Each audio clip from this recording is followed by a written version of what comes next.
அள்ள அள்ள குறையாதது அட்சய பாத்திரம். அது நமக்கு தெரியும், கேள்விப்பட்டிருக்கிறோம். ஆனால் போட போட நிரம்பாத ஒரு பாத்திரம் உண்டு. அது என்ன தெரியுமா? நம்மள பல பேர்கிட்ட அந்த பாத்திரம் உண்டு. அதுதான் பேராசை அப்படிங்கிற பாத்திரம். அதை நிறைவு செய்யவே முடியாது. பேராசையை பற்றி சுஃபி இலக்கியத்தில் ஒரு பிரபலமான கதை உண்டாம். அதை ஒரு பெரியவர் எடுத்து சொல்லியிருக்கிறார். ஒரு மன்னர் நகர்வலம் போயிட்டு இருக்கார். ஒரு பிச்சைக்காரன் மன்னர் எதிரில் வரான். பிச்சை போடுங்கிறான். என்னுடைய அமைதியை கெடுக்காதே போங்கிறார் மன்னர். அவன் சிரிக்கிறான். அரசே, உங்களுடைய அமைதி கெடக்கூடிய நிலையில் இருந்தால் அதுக்கு பேர் அமைதியே கிடையாது அப்படின்னு நானா. எதிரில் நிற்கிறது வெறும் பிச்சைக்காரன் இல்லை, யோகி அப்படிங்கிறத மன்னர் புரிஞ்சுக்கிட்டார். துறவியே, உங்களுக்கு என்ன வேணும்னாலும் கேளுங்க, கொடுக்குறேன்னாராம். அந்த துறவி மறுபடியும் சிரிக்கிறார். அரசே, உங்களால் முடியாததையெல்லாம் கொடுக்க முடியும்னு சத்தியம் செய்யாதீங்க அப்படின்னார். மன்னருக்கு கோபம் வந்துட்டுது. என்ன இவர் இப்படி சொல்கிறாரே அப்படின்னு நினைச்சார். நகர்வலத்தை பாதியிலேயே நிறுத்தினார். வாங்க அரண்மனைக்குன்னார். துறவியை அழைச்சிக்கிட்டு அரண்மனைக்கு வந்துட்டார். துறவி தன்கிட்ட இருந்த பிச்சை பாத்திரத்தை நீட்டினார். இது நிறைய எனக்கு பொற்காசுகள் வேணும் அப்படின்னாராம். அவ்வளவுதானா, இது ஒரு பெரிய காரியமா அப்படின்னு கையை தட்டினாராம் மன்னர். ஒரு பெரிய தாம்பாளம் நிறைய பொற்காசுகள் சேர்ந்தது. அதை அள்ளி போட்டார். போட போட அந்த பிச்சை பாத்திரம் நிரம்பவே இல்லை. பொற்காசுகள் போட போட அவ்வளவையும் உள்ளே வாங்கிக்கிட்டே இருக்குது. அரசாங்க கஜானாவே காலி ஆகிட்டுது. மூட்டை மூட்டையாக பொற்காசுகளை கொட்டி பார்த்துட்டாங்க. அது முழுங்கிக்கிட்டே இருக்குது. கடைசி வரைக்கும் அந்த பிச்சை பாத்திரம் நிரம்பவே இல்லை. அரசர்கிட்ட இருந்த கர்வம் போயிட்டுது. அப்படியே பொத்துன்னு துறவி காலில் விழுந்தார். அப்போ அந்த துறவி சொன்னாராம், மன்னா, இந்த பிச்சை பாத்திரத்தை உங்களால் மட்டும் இல்லை, வேற யாராலையும் நிரப்ப முடியாது. அதுக்கு என்ன காரணம்னா, இது சாதாரண பிச்சை பாத்திரம் இல்லை, பேராசைகளோடு வாழ்ந்து செத்துப்போன ஒரு மனிதனின் மண்டை ஓடுது அப்படின்னாராம். பாருங்க, இதுதான் அந்த சுஃபி இலக்கிய கதை. செத்த பிறகும் நிறைவு இல்லைன்னா அது எப்பேற்பட்ட பேராசையாக இருக்கும்னு யோசிச்சு பார்த்துங்க. நம்மால் ஒருத்தர் கல்யாணம் பண்ணிக்க பொண்ணு பார்த்துக்கிட்டு இருந்தார். அழகு, அறிவு, படிப்பு எதுவும் தேவையில்லை, பணம் மட்டும் இருந்தால் போதும் அப்படின்னு பார்க்குறவங்க கிட்டெல்லாம் சொல்லி வச்சார். ரொம்ப நாளைக்கு அப்புறம் ஒரு பணக்காரர் கிடைச்சார். அவர் சொன்னார், இதை பாருங்க, எனக்கு 20 வயசில் ஒரு மகள். அவளை நீங்கள் கல்யாணம் பண்ணிக்கிட்டா 2 லட்சம் பணம் கொடுப்பேன். 25 வயசில் ஒரு பொண்ணு. அவளை கல்யாணம் பண்ணிக்கிட்டா 2.5 லட்சம் தருவேன். 30 வயசில் ஒரு பொண்ணு இருக்கா. அவளை கல்யாணம் பண்ணிக்கிட்டா 3 லட்சம் தருவேன். என்ன சொல்கிற அப்படின்னாராம். இவன் கொஞ்ச நேரம் யோசிச்சு பார்த்துருக்கான். அதுக்கப்புறம் மெதுவாக அவரை நிமிர்ந்து பார்த்து, ஏன் சார், உங்ககிட்ட 50 வயசில் ஏதாவது பொண்ணு இருக்கா அப்படின்னு கேட்டானா. ஒரு தெருவில் சில சிறுவர்கள் விளையாடிக்கிட்டு இருந்தாங்க. ஏதோ ஒரு உயரமான கல்லை நடுத்தெருவில் வச்சு அதை சுற்றி சுற்றி ஓடி வந்துக்கிட்டு இருக்கிறாங்க. அது என்ன விளையாட்டோ அவங்களுக்கு தான் தெரியும். கொஞ்ச நேரம் அப்படி விளையாடிக்கிட்டு இருந்தவங்க விளையாடி முடிச்சதும் அந்த கல்லை நடுத்தெருவில் அப்படியே விட்டுட்டு அவங்கவுங்க வீட்டுக்கு ஓடி போட்டாங்க. அதுக்கப்புறம் அந்த வழியாக 2 பெண்கள் பேசிக்கிட்டே வந்தாங்க. பேச்சு சுவாரஸ்யத்தில் நடுத்தெருவில் இருந்த அந்த கல்லை கவனிக்கல. காலில் இடிச்சுட்டுது. லேசாக ரத்தம் வந்துட்டுது. வலி தாங்கலை. காலில் இடிச்சுக்கிட்ட பொண்ணு திட்ட ஆரம்பிச்சுட்டுது. வர வர ஊர் உலகம் ரொம்ப கெட்டு போச்சு, யாருக்கும் பொறுப்பே கிடையாது பாரு, இப்படி நடுத்தருவில் பொறுப்பு இல்லாமல் இப்படி கல்லை போட்டு வச்சிருக்கிறாங்களே, இது நியாயமா அப்படின்னு சொல்லி இந்த சமூகத்தை கடுமையாக விமர்சனம் பண்ணிக்கிட்டு அவங்க போயிட்டாங்க. கொஞ்ச நேரம் கழித்து ஒரு வாலிபன் அந்த வழியாக வந்தான். அந்த கல்லை பார்த்தான், நின்னான். ஒரு நிமிஷம் யோசனை பண்ணான். என்ன பண்ணலாம்னு பார்த்தான். தன்னுடைய வீரத்தையும் பலத்தையும் காட்டணும்னு நினைச்சான். பின்னாடி போனான். அப்புறம் வேகமாக ஓடி ஒரு சின்ன ஹை ஜம்ப் அப்படியே துள்ளி குதிச்சான். துள்ளி குதிச்சு தாண்டி அந்த பக்கமாக போய் விழுந்தான். அப்படியே விசில் அடிச்சுக்கிட்டு அவன் பாட்டுக்கு நடந்து போகிறான். அடுத்தபடியாக ஒரு காதல் ஜோடி அந்த வழியாக வந்தது. நடுத்தெருவில் கல் கண்ணில் பட்டது. அவங்க 2 பேரும் ரொம்ப நெருக்கமாக சேர்ந்து வந்துக்கிட்டு இருக்கிறாங்க. நடுவில் கல் இருக்கிறதுனால கொஞ்ச நேரம் 2 பேரும் விலகி மறுபடியும் இந்த பக்கம் சேர்ந்து போகணும். கொஞ்ச நேரம் நாம் பிரிய வேண்டி இருக்குதே அப்படின்னு வருத்தத்தோட முணுமுணுத்துக்கிட்டே இந்த பக்கம் வந்தாங்க. அதுக்கப்புறம் வழக்கம் போல சேர்ந்து அவங்க பாட்டுக்கு எதிர்காலத்தை பற்றி கற்பனை பண்ணிக்கிட்டே போயிட்டாங்க. கடைசியாக அந்த வழியாக பார்வை இல்லாத ஒருத்தர் வந்துக்கிட்டு இருக்கார். அவர் கையில் வழக்கமாக வச்சிருக்கிற அந்த ஊன்றுகோல், கையில் இருக்கிற அந்த ஊன்றுகோலால் தனக்கு முன்னாடி அப்படியும் இப்படியும் அப்படியே தட்டிக்கிட்டு பார்த்துக்கிட்டே அவர் மெதுவாக நடந்து வந்துக்கிட்டு இருக்கிறார். வழியில் இருக்கிற அந்த கல் தட்டுப்பட்டுது. உடனே நடுத்தெருவில் ஒரு கல் இருக்குங்கிறத அவர் புரிஞ்சுக்கிட்டார். உடனே குனிஞ்சார். அந்த கல்லை தடவி பார்த்து எடுத்தார். தெரு ஓரமாக கொண்டுட்டு போய் போட்டார். அதுக்கப்புறம் அவர் பாட்டுக்கு அவர் வழியில் நடந்து போனார். இப்போ இதில் பல பேர் வந்தாங்க போனாங்க. இவங்களில் பார்வை உள்ளவங்க யார், பார்வை இல்லாதவங்க யார்? இப்படி ஒரு கேள்வி கேட்டால் என்ன பதில் சொல்ல முடியும்? கொஞ்சம் யோசிச்சு பார்த்தா இன்னைக்கு பல பேர் இப்படி தான் இருந்துகிட்டு இருக்கிறோம். ஒரு ஆள் பார்க்கறதுக்கு பெரிய மனுஷன் மாதிரி இருக்கார். ஒரு தெரு வழியாக நடந்து வந்துகிட்டு இருந்தார். இருட்டு நேரம். வழியில் ஒரு பெரிய கல் கிடந்தது, கருங்கல். பார்த்தார். கொஞ்ச நேரம் யோசிச்சார். போய் தூக்கி பார்த்தா ரொம்ப கனமாக இருந்தது. இன்னொரு ஆள் சேர்ந்தாதான் தூக்க முடியும். இவர் உடனே ரோட்டோரமாக போய் ஒரு மரத்தடியில் உட்காந்துக்கிட்டார். ரெண்டு பக்கமும் பார்த்துக்கிட்டே இருக்கார், யாராவது வர்றாங்களான்னு. கொஞ்ச நேரத்தில் ஒருத்தர் வந்தார், இவருக்கு தெரிஞ்சவர். என்னங்க இந்த நேரத்தில் இங்கே உட்காந்துருக்குறீங்கன்னு கேட்டார் அவர். அதோ அந்த கருங்கல் அப்படின்னு சுட்டி காட்டினார். ஓ, அதை தூக்கி ஓரமாக போடணுமா? வாங்க ரெண்டு பேரும் தூக்கலான்னார் வந்தவர். நான் அதுக்காக உட்காந்துருக்கலேன்னார் இவர்.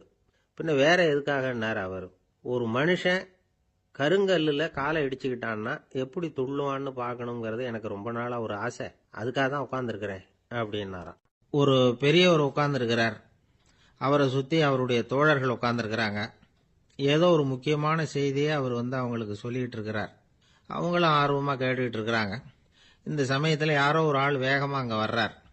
வர்ற வேகத்திலேயே எனக்கு ஏதாவது உதவி செய்யுங்க அப்படின்னு கேட்டுக்கிட்டே வர்றார். கேட்கறது உதவி, ஆனால் குரல் மிரட்டுறது மாதிரி இருக்கு, அதட்டி கேட்கறது மாதிரி இருக்கு. இதை கேட்டதும் அந்த பெரியவர் ஆத்திரப்படலை, ஆனால் அவரை சுற்றி இருந்தவங்க ஆத்திரப்பட்டாங்க. இதை பெரியவர் கவனிச்சார். கொஞ்சம் அமைதியாக இருங்கன்னார். வந்தவரை கூப்பிட்டார். அவருக்கு சில பொருள்களை கொடுத்தார். என்னங்க இப்போ உங்களுக்கு மகிழ்ச்சி தானே அப்படின்னார். ஆ அப்படின்னு அலட்சியமா அவர் சொல்கிறார். நான் உங்களை நல்ல முறையில் நடத்தினேன்னா அப்படின்னு கேட்குறாரு அவர் மறுபடியும். அதெல்லாம் ஒன்றும் இல்லை அப்படின்னு சொல்லி அவர் சொல்லிகிட்டு இருக்கிறாரு. குரலில் கடுமை குறையில. சுற்றி இருந்தவங்களால இதை பொறுத்துக்க முடியல. கோபத்தோடு அவரை நோக்கி நெருங்க ஆரம்பித்தாங்க. பெரியவர் அவங்களையெல்லாம் தடுத்து நிறுத்தினார். வந்தவரை வாங்க என்னோட அப்படின்னு சொல்லி அழைச்சிட்டு போனார். வீட்டுக்கு போனார். அங்கே போனதும் இன்னும் சில பொருள்களை எடுத்து அவர்கிட்ட கொடுத்தார். இப்போ திருப்தி தானே, நான் உங்ககிட்ட நல்ல முறையில் நடந்துக்கிட்டேனா அப்படின்னார். அவர் முகம் இப்போ தான் கொஞ்சம் மலர்ந்தது. ரொம்ப நன்றி, இறைவன் உங்கள் குடும்பத்துக்கு எல்லா நன்மைகளையும் செய்வான் அப்படின்னு சொன்னார். இதே வார்த்தைகளை என்னுடைய தோழர்கள்கிட்டே சொல்லிட்டீங்கன்னா அவங்க கோபம் தணிஞ்சிரும். வர முடியுமான்னார். கண்டிப்பாக வர்றேன் அப்படின்னாரு. மறுநாள் காலையில் அந்த இடத்துக்கு வந்தார். அதே மாதிரி சொல்லிவிட்டு அவர் போயிட்டார். தோழர்கள்லாம் ரொம்ப வியப்போடு பெரியவரை பார்த்தாங்க. அந்த பெரியவர் தான் நபிகள் நாயகம். அவர் சொன்னார், ஒருத்தன் ரொம்ப ஆசையாக ஒரு ஒட்டகத்தை வளர்த்துக்கிட்டு வந்தான். ஒரு நாள் அந்த ஒட்டகம் கயத்தை அறுத்துக்கிட்டு ஓடி போயிட்டுது. அக்கம் பக்கத்தில் இருக்கிறவங்கெல்லாம் அந்த ஒட்டகத்தை பிடிக்கிறதுக்கு முயற்சி பண்ணாங்க. அதை துரத்திக்கிட்டு ஓடினாங்க. ஒட்டகம் தாறுமாறாக ஓட ஆரம்பிச்சுது. இந்த சமயத்தில் ஒட்டகத்தை வளர்த்தவன் அங்கே ஓடி வந்தான். நீங்கள் அதை ஒன்றும் செய்ய வேணாம், விட்டுருங்க. அதோட சுபாவம் எனக்கு நல்லா தெரியும். அதை சுலபமாக என்னோட வழிக்கு கொண்டுட்டு வந்துட முடியும். நான் பார்த்துக்கிறேன், விட்டுருங்கோ அப்படின்னா. எல்லாரும் விலைக்கு போயிட்டாங்க. இவன் என்ன செஞ்சான் தெரியுமா? கொஞ்சம் புல்லை கையில் எடுத்துக்கிட்டு அந்த ஒட்டகத்தை நெருங்கினான். அவ்வளவுதான். அது ஓடி இவன் காலடியில் உட்காந்துக்கிட்டது. செல்லமாக அதை அப்படியே தடவி கொடுத்தான். முதுகில் ஏறி உட்காந்துக்கிட்டான். அது பாட்டுக்கு சாதுவாக நடந்து போகுது. இந்த கதையை நபிகள் நாயகம் தம்முடைய தோழர்களுக்கு சொல்றார். ஒட்டகத்தை மட்டும் இல்லை, சில மனிதர்களையும் கூட சில விதத்தில் அணுகிதான் அவர்களை சீர்திருத்த வேண்டியிருக்குது அப்படிங்கிறத அவங்களுக்கு உணர்த்தினார். இது ஒரு அழகான உளவியல் அணுகுமுறை. சில குடும்ப தலைவர்கள் கூட இந்த ஒட்டகம் மாதிரி நடந்துகிறது உண்டு. அப்புறம் அடங்கி போகிறதும் உண்டு. ஒரு குடும்ப தலைவர் காலையில் எழுந்திரிச்சதுலேருந்து சத்தம் போட்டு கத்திக்கிட்டு இருப்பார். பக்கத்தில் இருந்தவங்கெல்லாம் ஓடி போய் சமாதானம் பண்ணி பார்த்தாங்க. அவர் ஓயறது மாதிரி தெரியல. கடைசியில் அவர் மனைவி வந்தாங்க. நீங்கள் எல்லாம் விலைக்கு போயிடுங்க, அவர் சுபாவம் எனக்கு தெரியும், நான் பார்த்துக்கிறேன் அப்படின்னாங்க. சரின்னு எல்லாரும் போயிட்டாங்க. சாயந்தரமாக பார்க்குறாங்க, அவர் சத்தம் இல்லாமல் ஒரு மூலையில் உட்காந்துருக்கிறார். ரொம்ப சாதுவா.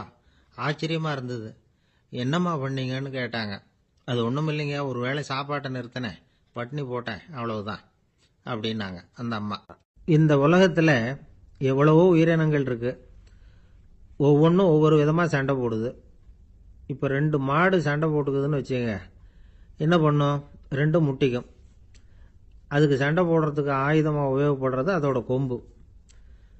2 சேவல் சண்டை போட்டுக்குதுன்னு வச்சுங்க, அதுக்கு ஆயுதமாக உபயோகப்படுறது அதோட கால் நகம். காலால் தான் அது ஒன்றோட ஒன்று சண்டை போட்டுக்கும். ஆனால் 2 மனுஷன் சண்டை போட்டுக்கிறான்னு வச்சுங்க, இவன் இன்னதை தான் ஆயுதமாக உபயோகப்படுத்துவான்னு குறிப்பிட்டு சொல்ல முடியாது. கல்லை எடுப்பான், கத்தி எடுப்பான், துப்பாக்கி எடுப்பான், என்ன வேணாலும் பண்ணுவான். வாயால் திட்டுவான், கையால் அடிப்பான், காலால் உதைப்பான், சகலகலா வல்லவன். விலங்குகள்லாம் பொதுவாக வாயை சாப்பிட்றதுக்கு மட்டும்தான் உபயோகப்படுத்துது. ஆனால் இவனுக்கு சாப்பிட்றதுக்கும் அதுதான், சாப்பிட்டு விட்டு திட்டுறதுக்கும் அதுதான். ஆனால் ஒரு விஷயத்தில் மட்டும் கெட்டிக்கிறேன். அதாவது நாம் சண்டை போட்டுக்கிட்டாலும் பரவாயில்லை, கோழிகள் சண்டை போடாமல் இருக்கணும் அப்படின்னு ஆசைப்படுறான். எதுக்காக? கோழிகள் சண்டை போடாமல் இருந்தால் நிறைய முட்டைகள் போடுமா, அதுக்காக தான் இந்த அக்கறை. கோழி பண்ணை வச்சிருக்கிறவங்களுக்கு இது ஒரு பெரிய பிரச்சனை. அதாவது பண்ணையில் இருக்கிற கோழிகளுக்குள்ளே அடிக்கடி சண்டை வந்துடும். அதனால் முட்டை உற்பத்தி குறைஞ்சிரும். சரி, இதுக்கு என்ன பண்ணுறது? பண்ணையில் போய் உட்காந்துக்கிட்டு தினமும் பஞ்சாயத்து பேசிகிட்டு இருக்க முடியுமா? அமெரிக்காவில் கோழி பண்ணை வச்சிருக்கிற ஒருத்தர் இதை பற்றி யோசனை பண்ணி பார்த்தாராம். ஒரு வழியையும் கண்டுபிடிச்சிருக்கார். கோழிக்கெல்லாம் மூக்கு கண்ணாடி மாட்டி விட்டுட்டோம்னா அது சண்டை போடுற குணம் குறைஞ்சிரும், முட்டை அதிகமாகிடும். அந்த கண்ணாடியில் உள்ள லென்ஸு சிவப்பு நிறத்தில் இருக்கணும், அவ்வளவுதான் அப்படின்னு அவர் கண்டுபிடிச்சாராம். இது ஏற்கனவே நடைமுறையில் கண்டுபிடிக்கப்பட்ட ஒரு விஷயம். ஆனால் எல்லா கோழிக்கும் சிவப்பு மூக்கு கண்ணாடி எப்படி மாட்டி விடுறது? அப்படியே மாட்டி விட்டாலும் அது நழுவாமல் இருக்கணுமே. இப்போ நாமெல்லாம் நடு விரலால் மூக்கு கண்ணாடி நடுவில் தொட்டு அப்படி ஸ்டைலாக சரி பண்ணிக்கிறோம். அது மாதிரி கோழி எப்படி சரி பண்ணிக்கும்? இதுதான் பிரச்சனை. இதுக்கு அவர் என்ன வழி கண்டுபிடிச்சாருன்னா, கோழிக்கெல்லாம் மூக்கு கண்ணாடிக்கு பதிலாக விழியொட்டு வில்லைகள், கான்டாக்ட் லென்ஸ், அதை பொருத்தி விட்டா என்ன அப்படின்னு யோசனை பண்ணார். அதே மாதிரி பண்ணார். அதே மாதிரி செஞ்சு பார்த்தார், வெற்றி. அதுக்கப்புறம் கோழியெல்லாம் சண்டை போட்டுக்கலையாம், சமாதான பிரியர்கள் ஆகிட்டு தான். கோழிகளுக்கு இயல்பாகவே சண்டை போடுற குணம் உண்டு. ஆனால் அதோட கண்ணுக்கு பார்க்குற பொருள்லாம் ரோஜா நிறத்துலையோ அல்லது இன்னும் சொல்ல போனால் அழுத்தமான சிவப்பு நிறத்துலையோ தெரிஞ்சதுன்னா சண்டை போடுற குணம் குறைஞ்சிருதான். அந்த சமயத்தில் அது அதிகமாகவும் முட்டையிட ஆரம்பிச்சுடுதான். அதே நேரத்தில் இறை எடுக்கிறத கூட குறைச்சிக்குதான். இது ஏன் இப்படி பண்ணுதுங்கிறது விஞ்ஞானிகளுக்கு இன்னமும் புரியலையா. எப்படியோ அமெரிக்க கோழிகள்லாம் கான்டாக்ட் லென்ஸ் பொருத்திக்க ஆரம்பிச்சாச்சு. கோழி கழுத்தை பிடிச்சிக்கிட்டு ஒரு சில வினாடிகளில் அதை பொருத்தி போடுறாங்களாம். கோழியோட ஆயுள் பூரா அது அப்படியே இருக்குமா. பண்ணையில் முட்டை உற்பத்தி குறைஞ்சா இது மாதிரி விஞ்ஞானபூர்வமாக பரிகாரம் தேடுறது தான் நல்லது. நமக்கு வேண்டியப்பட்ட ஒருத்தர், அவர் ஒரு கோழி பண்ணை வச்சுருந்தார். அந்த பண்ணையில் பாதி கோழி திடீர்னு செத்து போச்சு.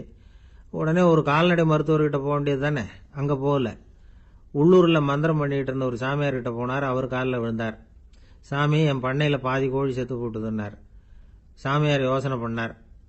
சரி, பண்ணையில் வாசப்படி கிழக்கு பக்கமாக வச்சிருக்கியா மேற்கு பக்கமாக வச்சிருக்கியான்னு கேட்டார். கிழக்கு பக்கமாக இருக்குன்னார் அவர். அதுதான் தப்பு, மேற்கு பக்கமாக அதை மாற்று சரியாக போடும்னாராம். அதே போல் இவர் போய் மாற்றிவிட்டார். அப்பவும் பாதி செத்து போச்சு. மறுபடியும் சொன்னார், சாமி மறுபடியும் பாதி கோழி செத்து போட்டுதேன்னார். சரி, கூரை எப்படி போட்டிருக்க, ஓடு போட்டிருக்கியா இல்லை கீத்து போட்டிருக்கியான்னார். ஓடு போட்டிருக்கேன்னாராம் அவர். அதுதான் தப்பு, கீத்து போட்டுரு சரியாக போடும்னாராம். சரின்னு போய் அதையும் மாற்றி பார்த்தார். மறுபடியும் போயிட்டுது, கோழி செத்து போச்சு. வந்தார், மறுபடியும் பாதி செத்து போச்சு சாமின்னு வந்தார். இவரும் யோசனையை மாற்றி மாற்றி சொல்லிகிட்டே இருக்கிறார். இப்படி அவரும் மாற்றி மாற்றி பார்த்தார். 6வது தடவையாக அவரை தேடிட்டு வந்தார். அந்த சமயத்தில் இவர் ரொம்ப தீவிரமாக யோசனை பண்ணி பார்த்துட்டு, அது சரிப்பா, நீயும் என்கிட்ட சளைக்காமல் வந்துக்கிட்டு இருக்கிற, நானும் யோசனை சொல்லிகிட்டு இருக்கேன். இப்பவும் உங்ககிட்ட சொல்கிறதுக்கு என்கிட்ட யோசனை நிறையா இருக்குது. ஆனால் சோதிக்கிறதுக்கு உங்ககிட்ட கோழி இல்லையே, என்ன பண்ணுறது அப்படின்னாராம் இவர். வங்க நாவலாசிரியர் சரத் சந்திரர் ஒரு நண்பர் அவர்கிட்ட வந்தார். வழக்கமாக எல்லா எழுத்தாளர்கள்கிட்டையும் கேட்குற ஒரு கேள்வியை கேட்டார். நீங்கள் எழுத்துத்துறைக்கு வந்தது எப்படி? இதுதான் கேள்வி. அதை தெரிஞ்சு என்ன பிரயோஜனம்னார் சரத் சந்திரர். சும்மா சொல்லுங்களேன், தெரிஞ்சுக்கிறேன் அப்படின்னார் வந்தவர். சரி சொல்கிறேன்னு ஆரம்பித்தார். நான் ரங்கூனில் வேலை பார்த்துக்கிட்டு இருந்தேன். சம்பளம் பத்தல. வேலையும் பார்த்துக்கிட்டு ஒரு பலசரக்கு கடை வைக்கலாம்னு நினச்சேன். என்னால் மளிகை கடை வச்சு சரியாக நடத்த முடியுமாங்கிற சந்தேகம் என் மனைவிக்கு. அதை சோதனை பண்ணி பார்க்கணுங்கிறதுக்காக சில பொருள்களின் அளவு, அதோட விலை, இப்படி சிலதை சொல்லி எல்லாத்தையும் மனக்கணக்காக கூட்டி போட சொன்னாங்க. என்னால் சரியாக கூட்டி சொல்ல முடியல. உங்களால் மளிகை கடை நடத்த முடியாதுன்னு சொல்லிவிட்டாங்க. உடனே என்ன பண்ணுறது, வேற வழி இல்லை, கதை எழுத ஆரம்பிச்சிட்டேன் அப்படின்னார். கேட்டவருக்கு சிரிப்பு வந்துட்டு தான். சரத் சந்திரர் ஒரு பக்கம் சீரியஸான நாவல்கள், சிறுகதைகள் எழுதியிருந்தாலும் அவருடைய இன்னொரு பக்கம் வேற விதம். நண்பர்கள் கிட்ட பேசும்பொழுதும் சரி, அவர்களுக்கு கடிதங்கள் எழுதும் போதும் சரி, கேலியும் கிண்டலும் நகைச்சுவை உணர்வும் அதிகமாக இருக்கும். காந்திஜி ஒரு சமயம் கல்கத்தாவுக்கு வந்திருந்தார். தேசபக்தர்கள் பல பேர் அவர்கிட்ட பேசிக்கிட்டு இருந்தாங்க. அப்போ சரத் சந்திரரும் அங்க இருந்தார். கிரண் சங்கர் ராய் அப்படிங்கிறவரும் அங்க இருந்தார். அவர் சொன்னாராம், காந்திஜியோட பழகிய முதல் வங்காளி நான் தான். போயர் யுத்த காலத்துல இவர் லண்டனுக்கு வந்திருந்தப்போ என்கிட்ட தான் வங்காள மொழி கத்துக்கிட்டார் அப்படின்னாராம். உடனே சரத் சந்திரர் காந்திஜியை பார்த்து, இவர் உங்களுக்கு வங்காள மொழி கத்து கொடுத்தது உண்மைதானா அப்படின்னாராம். ஆமான்னாராம் காந்தி. அதனால தான் உங்களால வங்காள மொழி கத்துக்க முடியல அப்படின்னாராம். எல்லாரும் சிரிச்சாங்களாம். சரத் சந்திரர் சாம்தாபேர் அப்படிங்கிற கிராமத்தில் தங்கியிருந்தார். ஒரு இலக்கிய நிகழ்ச்சியில கலந்துக்கிறதுக்காக. அதுக்காக ஒரு கல்கத்தாவுக்கு போக வேண்டிய சூழ்நிலை. அதுக்காக புறப்பட்டார். அந்த சமயத்தில் பின்னாடி இருந்து யாரோ அவரை கூப்பிட்டாங்க. இப்படி கூப்பிட்டவரை பார்த்து இன்னொருத்தர் யாரோ அதட்டி இருக்கிறாங்க. போகிறவரை ஏன் இப்படி கூப்பிடுறீங்க அப்படின்னு. ஏன் கூப்பிட்டா என்னன்னு கேட்டிருக்கார் சரத் சந்திரர். புறப்படுறவங்கள பின்னாடி இருந்து கூப்பிடுறது அபசகனம், போகிற இடத்துல ஏதாவது ஆபத்து வரலாம் அப்படின்னு அதுக்கு விளக்கம் கொடுத்துருக்கிறார் அவர். உடனே சரத் சந்திரர் சொன்னாராம், இதோ இவங்க என்ன இலக்கிய கூட்டத்துக்கு அழைச்சிட்டு போறாங்களே, இதை விட வேற என்ன ஆபத்து வந்துட போகுது அப்படின்னாராம். இப்படி சரத் சந்திரருக்கு இயல்பாவே நகைச்சுவை உணர்வு உண்டு. அவருடைய நண்பர் ஒருத்தர் வீட்டுக்கு கூப்பிட்டு இருந்தார். அங்க ஒரு கச்சேரிக்கு ஏற்பாடு பண்ணியிருந்தாங்க. சரத் சந்திரருக்கு இயல்பாவே கச்சேரியில நீண்ட ஆலோசனையெல்லாம் கேட்கறதுக்கு பொறுமை இருக்காது. அதனால மெதுவா பாட போறவர் எப்படி அப்படின்னு கேட்டிருக்கார். அவருக்கு ரொம்ப நல்லா பாட தெரியும் அப்படின்னு சொல்லியிருக்கிறாங்க. அதுக்கு சரத் சந்திரர், பாட தெரியுங்கிறது சரி, பாட்டை நிறுத்த தெரியுமா அதை சொல்லுங்க முதல்ல அப்படின்னாராம். என்னுடைய நண்பர் ஒருத்தர் ஆழ்ந்த சிந்தனையில் இருந்தார். என்ன யோசனை பண்றீங்கன்னு கேட்டேன். தலைவர் ஆகணும்னு பார்க்குறேன், அதுதான் என்ன வழின்னு யோசிச்சுக்கிட்டு இருக்கேன்னார். நான் கூட அது மாதிரி யோசிச்சு பார்த்தேன். அதுக்கப்புறம் அந்த யோசனையை கை விட்டுட்டேன் அப்படின்னோம். ஏன்னு கேட்டார்.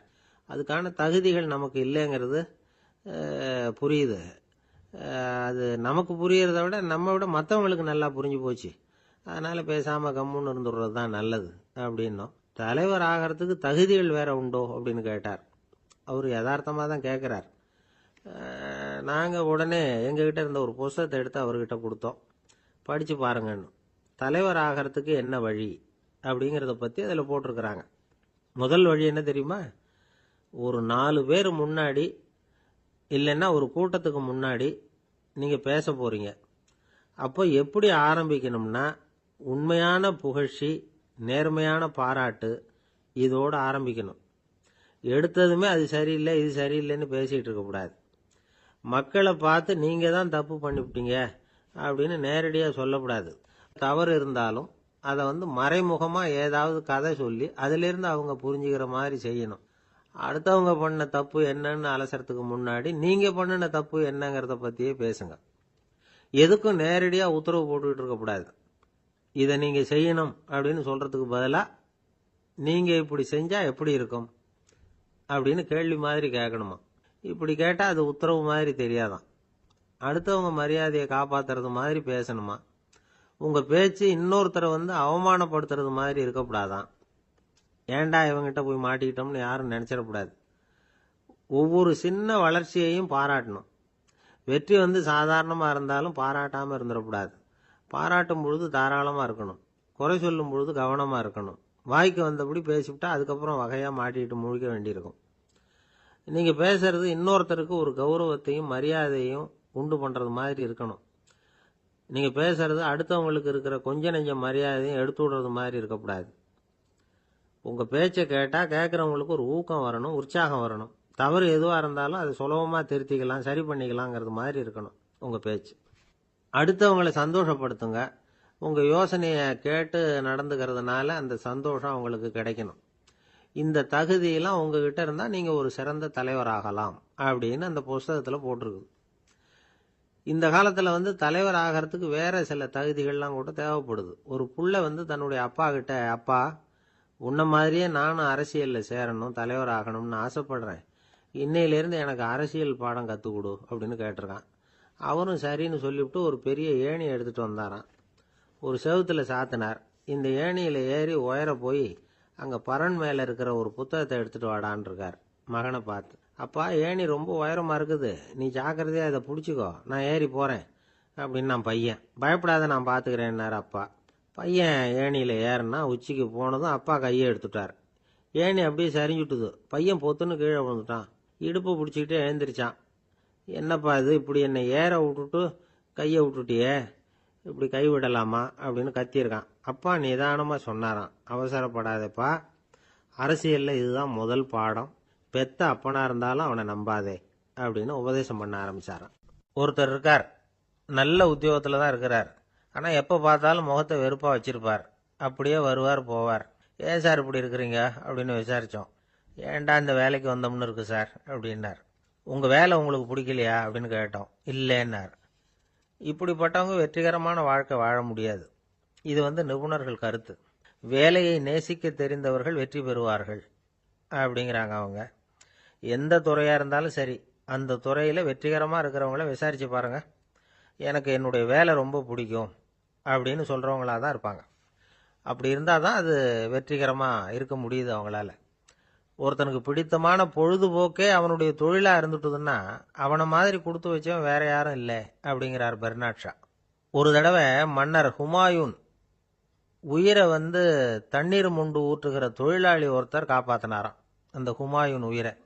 உடனே மன்னர் கேட்டிருக்கார், உனக்கு என்ன வேணும்னாலும் கேளு தரேன், உயர் பதவி வேணுமா அப்படின்னு கேட்டாராம். மன்னா, மக்களின் தாகம் தீர்க்கக்கூடிய இந்த பணியை விட உயர்ந்தது உண்டா அப்படின்னாராம் அந்த தொழிலாளி. அவரால் அவருடைய வேலையை நேசிக்க முடிஞ்சுது, அதனால் மகிழ்ச்சியாக இருக்க முடிஞ்சுது. நாமெல்லாம் அப்படி இல்லை. வேலை கிடைக்கிற வரைக்கும் கிடைச்சா போதும் அப்படின்னு இருக்கோம். கிடைச்சதுக்கப்புறம் ஏன்டா அந்த வேலைக்கு வந்தோம்னு ரொம்பவும் அழுத்துக்குவோம். சரி, நாம் இருக்கிற இடத்துல நாம் வெற்றிகரமாக இருக்க வழி உண்டா அப்படின்னா உண்டுன்னு சொல்கிறாங்க. அதாவது மன இயல் நிபுணர்கள் இருக்கிறாங்க இல்லையா, அவங்க அதுக்கு முக்கியமாக 6 வழிகள் சொல்கிறாங்க. நீங்கள் ஒரு அலுவலகத்தில் வேலை பார்க்குறவரா அப்படின்னா இதை கேளுங்க. அதாவது உங்கள் மேலதிகாரி எதிர்பார்ப்புக்கு தகுந்த மாதிரி உங்கள் வேலை இருக்குதா? அப்படி இல்லைன்னா முதல்ல உங்கள் வேலையின் தரம் உயரணும். உங்களுக்கு மேலே கீழே வேலை பார்க்குற பணியாளர்கள்கிட்ட நல்ல விதமாக பழகுறீங்களா? அந்த உறவு முறையில் ஏதாவது குறை இருந்தால் அதை கண்டுபிடிச்சி சரி பண்ணுங்க. நம்பிக்கைக்கு உரியவர் அப்படின்னு நீங்கள் பேர் எடுக்கணும். நீங்கள் எடுக்கிற முடிவு நல்ல முடிவாக தான் இருக்கும் அப்படின்னு அடுத்தவங்க சொல்லணும். உங்கள் தோற்றத்துக்கு முக்கியத்துவம் கொடுங்க. இது மனம் உடல் ரெண்டும் சம்பந்தப்பட்டது. அதனால் மனசையும் ஆரோக்கியமாக வச்சுருக்கணும், உடம்பையும் ஆரோக்கியமாக வச்சுருக்கணும். உங்களுடைய நிர்வாகம் செயல்படுற விதத்தை நல்லா புரிஞ்சு வச்சுக்கணும். உங்களுடைய நிர்வாகம் இப்போ ஒரு காரியம் செய்யுதுன்னு வச்சுங்க, ஏன் அப்படி செய்யுது, எதுக்காக அப்படி செய்யுது, அதனுடைய குறிக்கோள் என்ன, அது நீடிக்கிறதுக்கு காரணம் என்ன, இதையெல்லாம் தெரிஞ்சுக்கணும். சிரிப்புக்கு வஞ்சகம் பண்ணக்கூடாது. நல்லா சிரிக்கணும், அப்போ தான் அது திரும்ப கிடைக்கும். கடந்த கால தோல்வியை பற்றி கவலைப்படக்கூடாது. முதலாளி விருப்பம் தெரிஞ்சு நடந்துக்கிறது நல்லது தான். அதுக்காக காக்கா பிடிக்கணுங்கிற அவசியம் இல்லை. உங்களுக்கு ஒரு பொறுப்பான வேலை கிடைக்குது, உடனே சத்தம் குழப்பம் அப்படின்னு சூழ்நிலையை இறுக்கமாக ஆக்கிடக்கூடாது. எந்த சூழலையும் இயல்பாக கையாளக்கூடியவர் அப்படிங்கிறத காட்டணும். இதெல்லாம் உங்கள் துறையில் நீங்கள் வெற்றி பெற நிபுணர்கள் சொல்கிற யோசனைகள். இவ்வளவு விவரமும் சொல்லிவிட்டு ஒருத்தரை பார்த்து கேட்டோம், இப்போ சொல்லுங்க, நீங்கள் செய்கிற வேலை உங்களுக்கு பிடிச்சிருக்குதா அப்படின்னோம். ரொம்ப ரொம்ப பிடிச்சிருக்குது அப்படின்னார். சரி, என்ன செஞ்சிட்டு இருக்கிறீங்க அப்படின்னு கேட்டோம். சும்மா தான் இருக்கிறேன் அப்படின்னார் அவர். அவர் ஒரு பெரிய குடும்பத்தில் பிறந்தவர். இருக்கிற சொத்துக்கள் எல்லாத்தையும் வாரி வழங்கிவிட்டு காட்டுக்கு புறப்பட்டார் தவம் செய்யறதுக்காக. இருந்தது பூராவும் கொடுத்துட்டார். இனிமே எதுவுமே இல்லை கொடுக்கறதுக்கு. அப்போது கடைசியாக ஒருத்தன் கையை நீட்டினான். ஐயா, ஏதாவது கொடுங்கன்னா. அவர் பார்த்தார். கட்டியிருக்கிற வேட்டியை தவிர வேற எதுவுமே இல்லை. 8 முழம் பட்டு வேட்டி, ஜரிகை கரையோடு இருக்குது. கடைசியாக அதை தான் எடுத்து கட்டிக்கிட்டு அவர் புறப்பட்டுக்கிட்டு இருக்கிறார். அவர் பார்த்தார், எதிரில் அவன் பரிதாபமாக நின்றுட்டு இருக்கிறான். அந்த 8 முழ வேட்டியை 2ஆக கிழிச்சார். 4 முழத்தை அவங்ககிட்ட கொடுத்துட்டு மீதி 4 முழத்தை தன்னுடைய இடுப்பில் கட்டிக்கிட்டு அவர் காட்டுக்கு போயிட்டார். இவன் என்ன பண்ணான் தெரியுமா? கையில் கிடைச்ச 4 முழத்தை எடுத்துக்கிட்டு கடை வீதிக்கு போனான். பழைய பட்டு வேட்டி ஜருகை இதெல்லாம் விலைக்கு வாங்குற வணிகர் ஒருத்தர் இருந்தார். அவர்கிட்ட போனான். இதை விலைக்கு எடுத்துக்கிறீங்களான்னு கேட்டான். அவர் வாங்கி பார்த்தார். ஆகா, ரொம்ப அருமையான வேட்டி, விலை ஒசந்த ஜருகை, இது ஏது உனக்குன்னு கேட்டார். அவன் நடந்ததை சொன்னான். அப்படின்னா ஒன்று செய்ய, இந்த வேட்டியோட இன்னொரு பாதியையும் மெதுவாக வாங்கிட்டு வந்துரு, உனக்கு நிறைய பணம் தரேன் அப்படின்னார் அந்த வணிகர். இவன் கொஞ்சம் யோசனை பண்ணி பார்த்தான். கொஞ்சம் இருங்க தான் வந்துவிடுறேன் அப்படின்னு சொல்லிவிட்டு நேராக காட்டுக்கு போனான். அவர் எங்கே இருக்காருன்னு தேடி கண்டுபிடிச்சான். அவர் ஒரு இடத்துல தவக்கோலத்தில் இருக்கிறார். கட்டியிருந்த இடைவேட்டியும் அவரை அறியாமலே நழுவி கீழே விழுந்து கிடக்குது. இவனுக்கு ரொம்ப வசதியாக போச்சு. அவரை கேட்க வேண்டிய அவசியமே இல்லை. மெதுவாக சத்தம் போடாமல் அடிமேல அடி வச்சு நெருங்கினான். அவர் கண்ணை மூடிக்கிட்டு அவர் பாட்டு நின்றுக்கிட்டு இருக்கார். இவன் மெதுவாக போய் கீழே கிடந்த அந்த துணியை எடுத்துக்கிட்டு சத்தம் போடாமல் திரும்பி நடந்தான். அப்படி கொஞ்சம் தூரம் நடந்திருப்பான். அப்படி ஓட ஆரம்பிக்கிற சமயத்தில் அவன் காலில் கீழே கிடந்த முள்ளு ஒன்று நறுக்குன்னு தச்சு விட்டுது. வலி தாங்க முடியாமல் அம்மான்னு கத்திவிட்டான். இந்த சத்தத்தினால கண்ணை மூடி நின்றுக்கிட்டு இருந்த அவர் தவம் கலைஞ்சிது. மெதுவாக கண்ணை திறந்து பார்க்கறார். தன் இடையில இருந்த வேட்டி அவன் கையில் இருக்கு. இப்போ அவர் நினைக்கிறாராம், இந்த வேட்டி மேலே நான் வச்ச ஆசை அல்லவா அவனை திருடன் ஆக்கிவிட்டுது அப்படின்னு நினைச்சாராம். இது எப்பேற்பட்ட மனநிலைங்கிறத கொஞ்சம் யோசிச்சு பாருங்க. தான் ஒரு பொருள் மேலே வைத்த பற்று இன்னொரு மனிதன் திருடனா ஆகிறதுக்கு காரணமாயிட்டுதே அப்படின்னு நினைக்கிறார். அப்படி நினைச்ச அவர் யார் தெரியுமா? அவர் தான் மகாவீரர். இழந்துட்டேங்கிறியே, நீ என்னத்தை கொண்டு வந்த இங்கே இழக்கிறதுக்கு? நீ என்னத்தை உண்டாக்குன இது அழிஞ்சுட்டுதுன்னு சொல்றதுக்கு? இது அவருடைய சிந்தனை. இன்னைக்கு நம்ம சிந்தனையெல்லாம் வேற மாதிரி இருக்குது. ஒருத்தன் நடுத்தெருவில் உட்காந்து அழுதுகிட்டு இருந்தான். அந்த வழியா வந்தவர் கேட்டார், ஏன்பா அழற அப்படின்னு கேட்டார். 5 ரூபா சார், இந்த இடத்துல விழுந்துட்டுது, ரொம்ப நேரமா தேடுறேன், கிடைக்காது போல இருக்கு அப்படின்னா. எப்போ தொலைஞ்சுது அப்படின்னு கேட்டார். அது எனக்கு தெரியாது சார், பணத்தை தொலைச்சவன் தேடி பார்த்துட்டு போயிட்டான், நான் அவனுக்கு பின்னாடி தேட வந்தவன் அப்படின்னு சொல்லிவிட்டு மறுபடியும் தேட ஆரம்பிச்சானா. அமெரிக்க ஜனாதிபதி ஆப்ரஹாம் லிங்கன் ஒரு நாள் தன்னோட கோச்சு வண்டியில் தலைநகரான வாஷிங்டனுக்கு போயிட்டு இருக்கிறார். கோச்சு வண்டி ஒரு சாலையில் போயிட்டு இருக்கு. அந்த சாலைக்கு ஒரு பக்கத்தில் பயங்கரமான சதுப்பு நிலம். சதுப்பு நிலம்னா அது புதைகுழி, புதை மணல்ங்கிறோம்ல, அது மாதிரி. அந்த சதுப்பு நிலத்தில் யாராவது மாட்டிக்கிட்டா அவ்வளவுதான், ஆளை கொஞ்சம் கொஞ்சமாக உள்ள அமுக்கிவிடும். தப்பிச்சு கரையேறது கஷ்டம். அப்படிப்பட்ட நிலம் அது. ஆப்ரஹாம் லிங்கன் ஏதோ ஒரு முக்கியமான அரசாங்க வேலையாக போயிட்டு திரும்பி வந்துகிட்டு இருக்கிறார். அதனால் அந்த சமயத்தில் அவர் விலை உசந்த ஆடைகளை அணிஞ்சிருக்கிறார். அப்படி அவர் அந்த கோச்சு வண்டியில் வந்துகிட்டு இருக்கிறாரு. அந்த சமயத்தில் ஒரு காட்சி அவர் கண்ணில் பட்டுட்டுது. என்ன தெரியுமா? ரோட்டுக்கு பக்கத்தில் இருந்த சதுப்பு நிலத்தில் ஒரு இளம் பன்றிக்குட்டி சிக்கிக்கிட்டு தவிச்சிக்கிட்டு இருக்குது. பரிதாபமாக கத்திக்கிட்டு இருக்குது. அதை பார்த்தார் லிங்கன். அவருக்கு என்ன மாதிரி ஆயிட்டுது. உடனே வண்டியை நிறுத்த சொன்னார். கீழே இறங்கினார். தன்னோட விலை உசந்த ஆடைகளை பற்றி லட்சியம் பண்ணவே இல்லை. தனக்கே ஆபத்து வரலாம்ங்கிறத பற்றியும் கவலைப்படலை. தான் ஒரு குடியரசுத் தலைவருங்கிறத பற்றியும் அவர் நினச்சி பார்க்கல. நேராக அந்த சதுப்பு நிலம் பக்கமாக போனார். அந்த சேத்துல இறங்கி பன்றிக்குட்டியை காப்பாற்றி கரைக்கு கொண்டுட்டு வந்து சேர்த்துட்டார். அதுக்கப்புறம் நிம்மதியாக கோச்சு வண்டியில் ஏறி வெள்ள மாளிகைக்கு வந்து சேர்ந்தார். ட்ரெஸ்ஸு, உடம்பு பூரா சேறு சகதி. பார்க்குறவங்களுக்கெல்லாம் ஆச்சரியமாக போச்சு. அவங்களுக்கு ஒன்றும் புரியல. இவர் நேராக ட்ரெஸ்ஸு மாற்றிக்கிறதுக்காக போனார். கோச்சு வண்டி ஓட்டிகிட்டு வந்தவங்கிட்ட போய் எல்லாரும் கேட்டாங்க, என்ன ஆச்சு அப்படின்னு. அவர் வர்ற வழியில் நடந்த விவரத்தை சொன்னார். ஆப்ரஹாம் லிங்கனுடைய இந்த இறக்க குணத்தை எல்லாரும் பாராட்டினாங்களாம், புகழ்ந்தாங்களாம். ஆனால் இதுக்கு லிங்கன் என்ன பதில் சொன்னார் தெரியுமா? தயவு பண்ணி இந்த புகழ்ச்சியான பேச்சையெல்லாம் ஒதுக்குங்க, அதெல்லாம் வேணாம். அந்த சின்ன பிராணி சகதியில் மாட்டிக்கிட்டு துடிச்சிக்கிட்டு இருந்தது, அதை பார்த்தேன். உடனே என்னுடைய இதயத்தில் ஒரு முள்ளு தைச்சது மாதிரி ஒரு உணர்வு. அந்த முள்ளை பிடுங்கி எறிஞ்சேன், அவ்வளவுதான். உண்மையில் அந்த பிராணிக்கு நான் உதவினேங்கிறத விட எனக்கு ஏற்பட்ட இன்னலை போக்கிட்டேன் அப்படிங்கிறது தான் உண்மை. அதுதான் பொருத்தம். அப்படி இருக்கிறப்போ இதில் புகழறதுக்கு என்ன இருக்குது அப்படின்னாராம் ஆப்ரஹாம் லிங்கன். எவ்வளவு யதார்த்தமான வார்த்தைகள் பாருங்க. இந்த காலத்தில் நம்மளையும் பல பேர் அப்படி உண்டு. நீச்சல் தெரியாத ஒரு ஆள் தண்ணியில் இறங்கிட்டான். தண்ணி ஆழம்ங்கிறது அப்புறமா தான் தெரிஞ்சுது. தத்தளிக்க ஆரம்பிச்சுட்டான். வாழ்னு கத்துறான். கரையில் நின்றுட்டு இருந்த ஒருத்தர் இதை பார்த்தார். உடனே அவருக்கு இதயத்தில் முள்ளு தைச்சது மாதிரி ஒரு உணர்வு. உடனே குபீர்னு தண்ணியில் பாஞ்சார். அவரை காப்பாற்றி கரைக்கு கொண்டுட்டு வந்து சேர்த்தார். இதை பார்த்துக்கிட்டு இருந்த இன்னொருத்தர் காப்பாற்றின அந்த ஆளை பாராட்டி புகழ்ந்தார். என்ன புகழாதீங்க சார் அப்படின்னார் அவர். ஏன்னு கேட்டார் இவர். நான் அந்த ஆளை ஏன் காப்பாற்றினேன் தெரியுமா? அவன் நேற்றுக்கு என்கிட்ட 300 ரூபா கடன் வாங்கியிருக்கிறான். இவன் தண்ணியில போட்டான்னா நான் கொடுத்த கடனும் தண்ணியில போடும். அதனால தான் விழுந்து காப்பாத்தினேன் அப்படின்னா அந்த ஆள். ஒரு இலக்கிய கூட்டம் ஏற்பாடு பண்ணியிருக்கிறோம், நீங்க அவசியம் வந்து அதில் பேசணும் அப்படின்னு கேட்டுக்கிட்டார் ஒருத்தர். வேணாங்க, 4 பேருக்கு முன்னாடி வந்து நிற்கிறதுனா எனக்கு ரொம்ப கூச்சமாக இருக்கும் அப்படின்னாரு இவர். ஏன் சார் இன்னமும் குழந்தை மாதிரி கூச்சப்படுறீங்களே அப்படின்னார் அவர். அவரை ஒரு மாதிரியாக சமாளித்து அனுப்பி வச்சுட்டு அதுக்கப்புறம் அதை பற்றி இவர் யோசிச்சு பார்த்துருக்கார். சில நிபுணர்கள் எழுதியிருக்கிறத படித்தும் பார்த்துருக்கிறார். மனோதத்துவ நிபுணர்கள் என்ன சொல்கிறாங்க தெரியுமா? 10லேருந்து 20% குழந்தைகள் பிறக்கிறப்பவே கூச்ச சுபாவம் கொண்டதாக தான் இருக்குதான். ஒரு தாத்தா தன்னோட பேர பிள்ளைய ஆசையாக கூப்பிடுறார் விளையாட்டு காட்ட, அதை அழுதுகிட்டு ஓடி போகுது. ஒரு அம்மா தன்னோட பிள்ளைய பள்ளிக்கூடத்தில் சேர்க்கறதுக்காக கூப்பிட்டுக்கிட்டு போகிறாங்க. அந்த புள்ள அம்மாவோட முந்தானையில் ஒளிஞ்சிக்கிட்டு வெளில வரமாட்டேங்குது. இவங்களெல்லாம் எப்படி சமாளிக்கிறது? குழந்தைகளோட கூச்ச சுபாவத்தை போக்குறது எப்படி? இதுக்கு நிபுணர்கள் சில யோசனைகளை சொல்லியிருக்கிறாங்க. மற்றவங்களுக்கு முன்னாடி என் பையனுக்கு கூச்சம் ரொம்ப அதிகம் சார், மற்றவங்க பார்த்தா ரொம்ப வெக்கப்படுறான், இப்படி சொல்கிற அப்பாக்கள் உண்டு.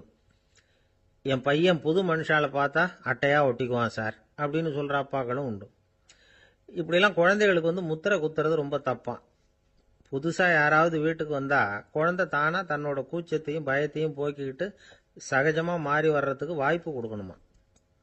ஒரு கூட்டத்துக்கோ அல்லது சொந்தக்காரங்க கல்யாணத்துக்கோ குழந்தைய அழைச்சிட்டு போகிறீங்க, அங்கே போய் கட்டாயப்படுத்தி குழந்தைய மற்றவங்க கிட்ட பேச சொல்லக்கூடாது. சில சமயம் குழந்தை தானாக தன்னுடைய கூச்ச சுபாவத்தை விட்டு பேசுறதுக்கு முன் வந்தால் அதை பாராட்டணும். குழந்தை கலகலப்பு இல்லாமல் மௌனமாக இருந்ததுன்னா அதையும் கண்டுக்கக்கூடாது. குழந்தை பேச ஆரம்பித்தா அதை ஆர்வத்தோடு கவனிக்க தெரியணும். கலந்து உரையாடுற பழக்கத்தை வீட்லேயே ஆரம்பிக்கலாம். கேட்டதுக்கு பதில் சொல் அப்படின்னு நீங்கள் அதிகாரம் பண்ணிகிட்டு இருக்கக்கூடாது. அது வந்து குழந்தைக்கு பேசுகிற சந்தர்ப்பத்தை குறைச்சிருமா. இப்போ நாம் அதிகாரம் பண்ணால் கேலி செய்கிற பழக்கம் குழந்தைகளை வந்து ரொம்ப பாதிச்சிருமா. பெரியவங்களானதுக்கு அப்புறமும் சில பேர் கூச்சத்தோடவும் பயத்தோடவும் இருக்கிறதுக்கு இதுதான் காரணம். சின்ன வயசில் அவங்கெல்லாம் ஏதாவது கேலிக்கு ஆளாகி இருப்பாங்க.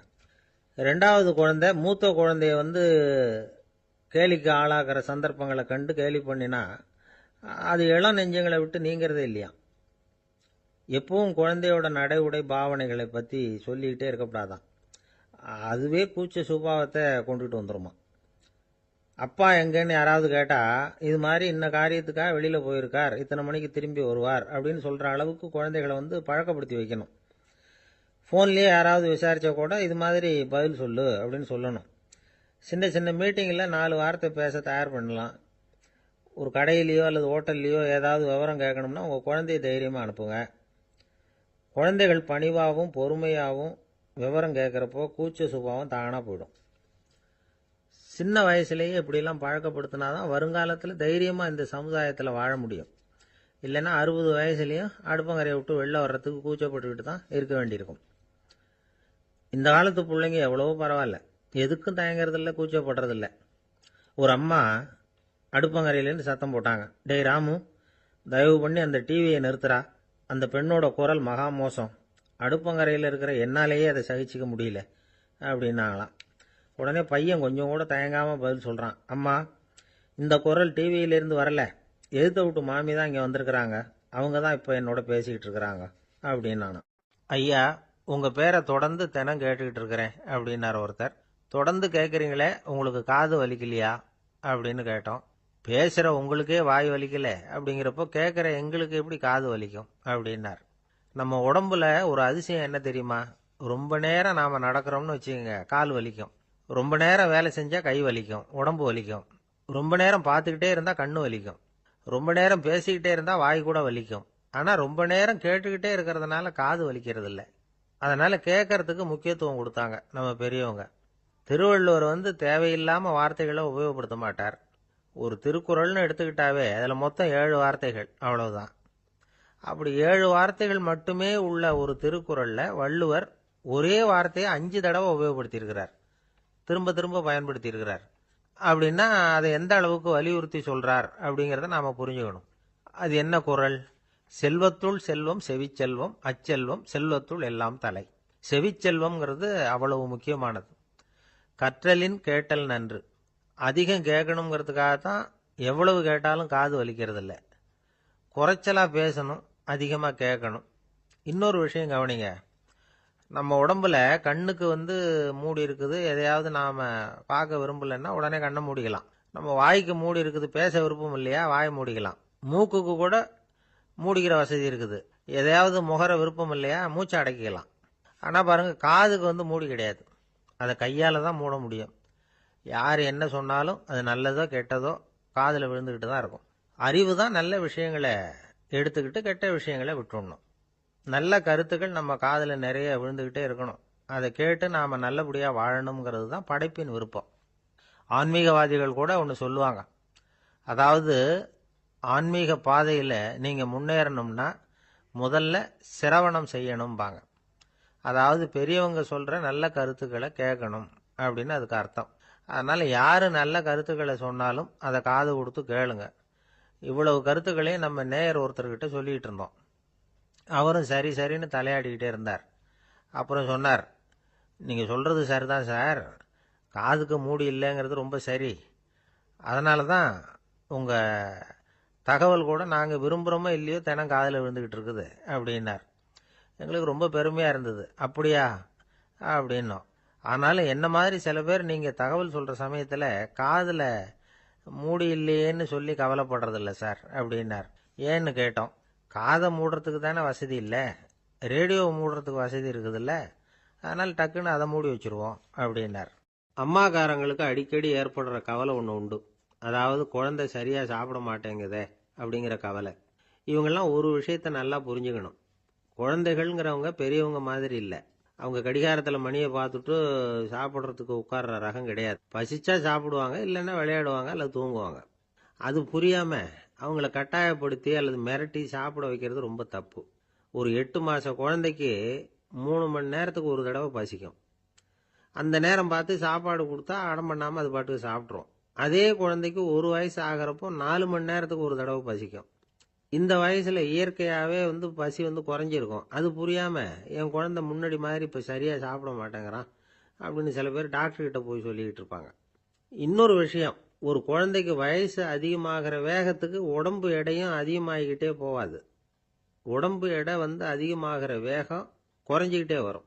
6 மாத குழந்தைக்கு ஒரு வாரத்தில் 150 கிராம் எடை கூடும். ஒரு வயசில் வாரத்துக்கு 71 கிராம் எடை கூடும். இது புரியாமல் அதிகமாக சாப்பாட்டை கொடுத்து குழந்தைய கஷ்டப்படுத்தக்கூடாது. ஏன்னா அளவுக்கு மீறின உணவு அஜீரணத்தை உண்டு பண்ணிவிடும். குழந்தைக்கு ஒரு தட்டில் கொஞ்சமாக ஆகாரத்தை வச்சு கொண்டுகிட்டு போய் கொடுக்கணும். மலை மாதிரி குவிச்சு வச்சா அதை பார்த்ததுமே பசி அடங்கி போயிடும். அடித்து மிரட்டி பயமுறுத்தி குழந்தைய சாப்பிட வைக்கிற பழக்கம் இருக்குது பாருங்கள், அதுக்கு ஃபுட் ஃபோர்ஸிங் அப்படின்னு பேர். இப்படி பண்ணுனா குழந்தைக்கு சாப்பாட்டில் விருப்பம் குறைஞ்சிரும், அதை கண்டாவே வெறுக்க ஆரம்பிச்சிடும். அது மாதிரி உளம் சார்ந்த பசி குறைவு, சைக்கோஜெனிக் அனோரெக்சியா, அது ஏற்படுமா. சாப்பாடுங்கிறதே ஒரு தண்டனை மாதிரி தோணும். குழந்தைகளுக்கு பிடிச்ச மாதிரியான ஆகாரத்தை கொடுக்கணும்.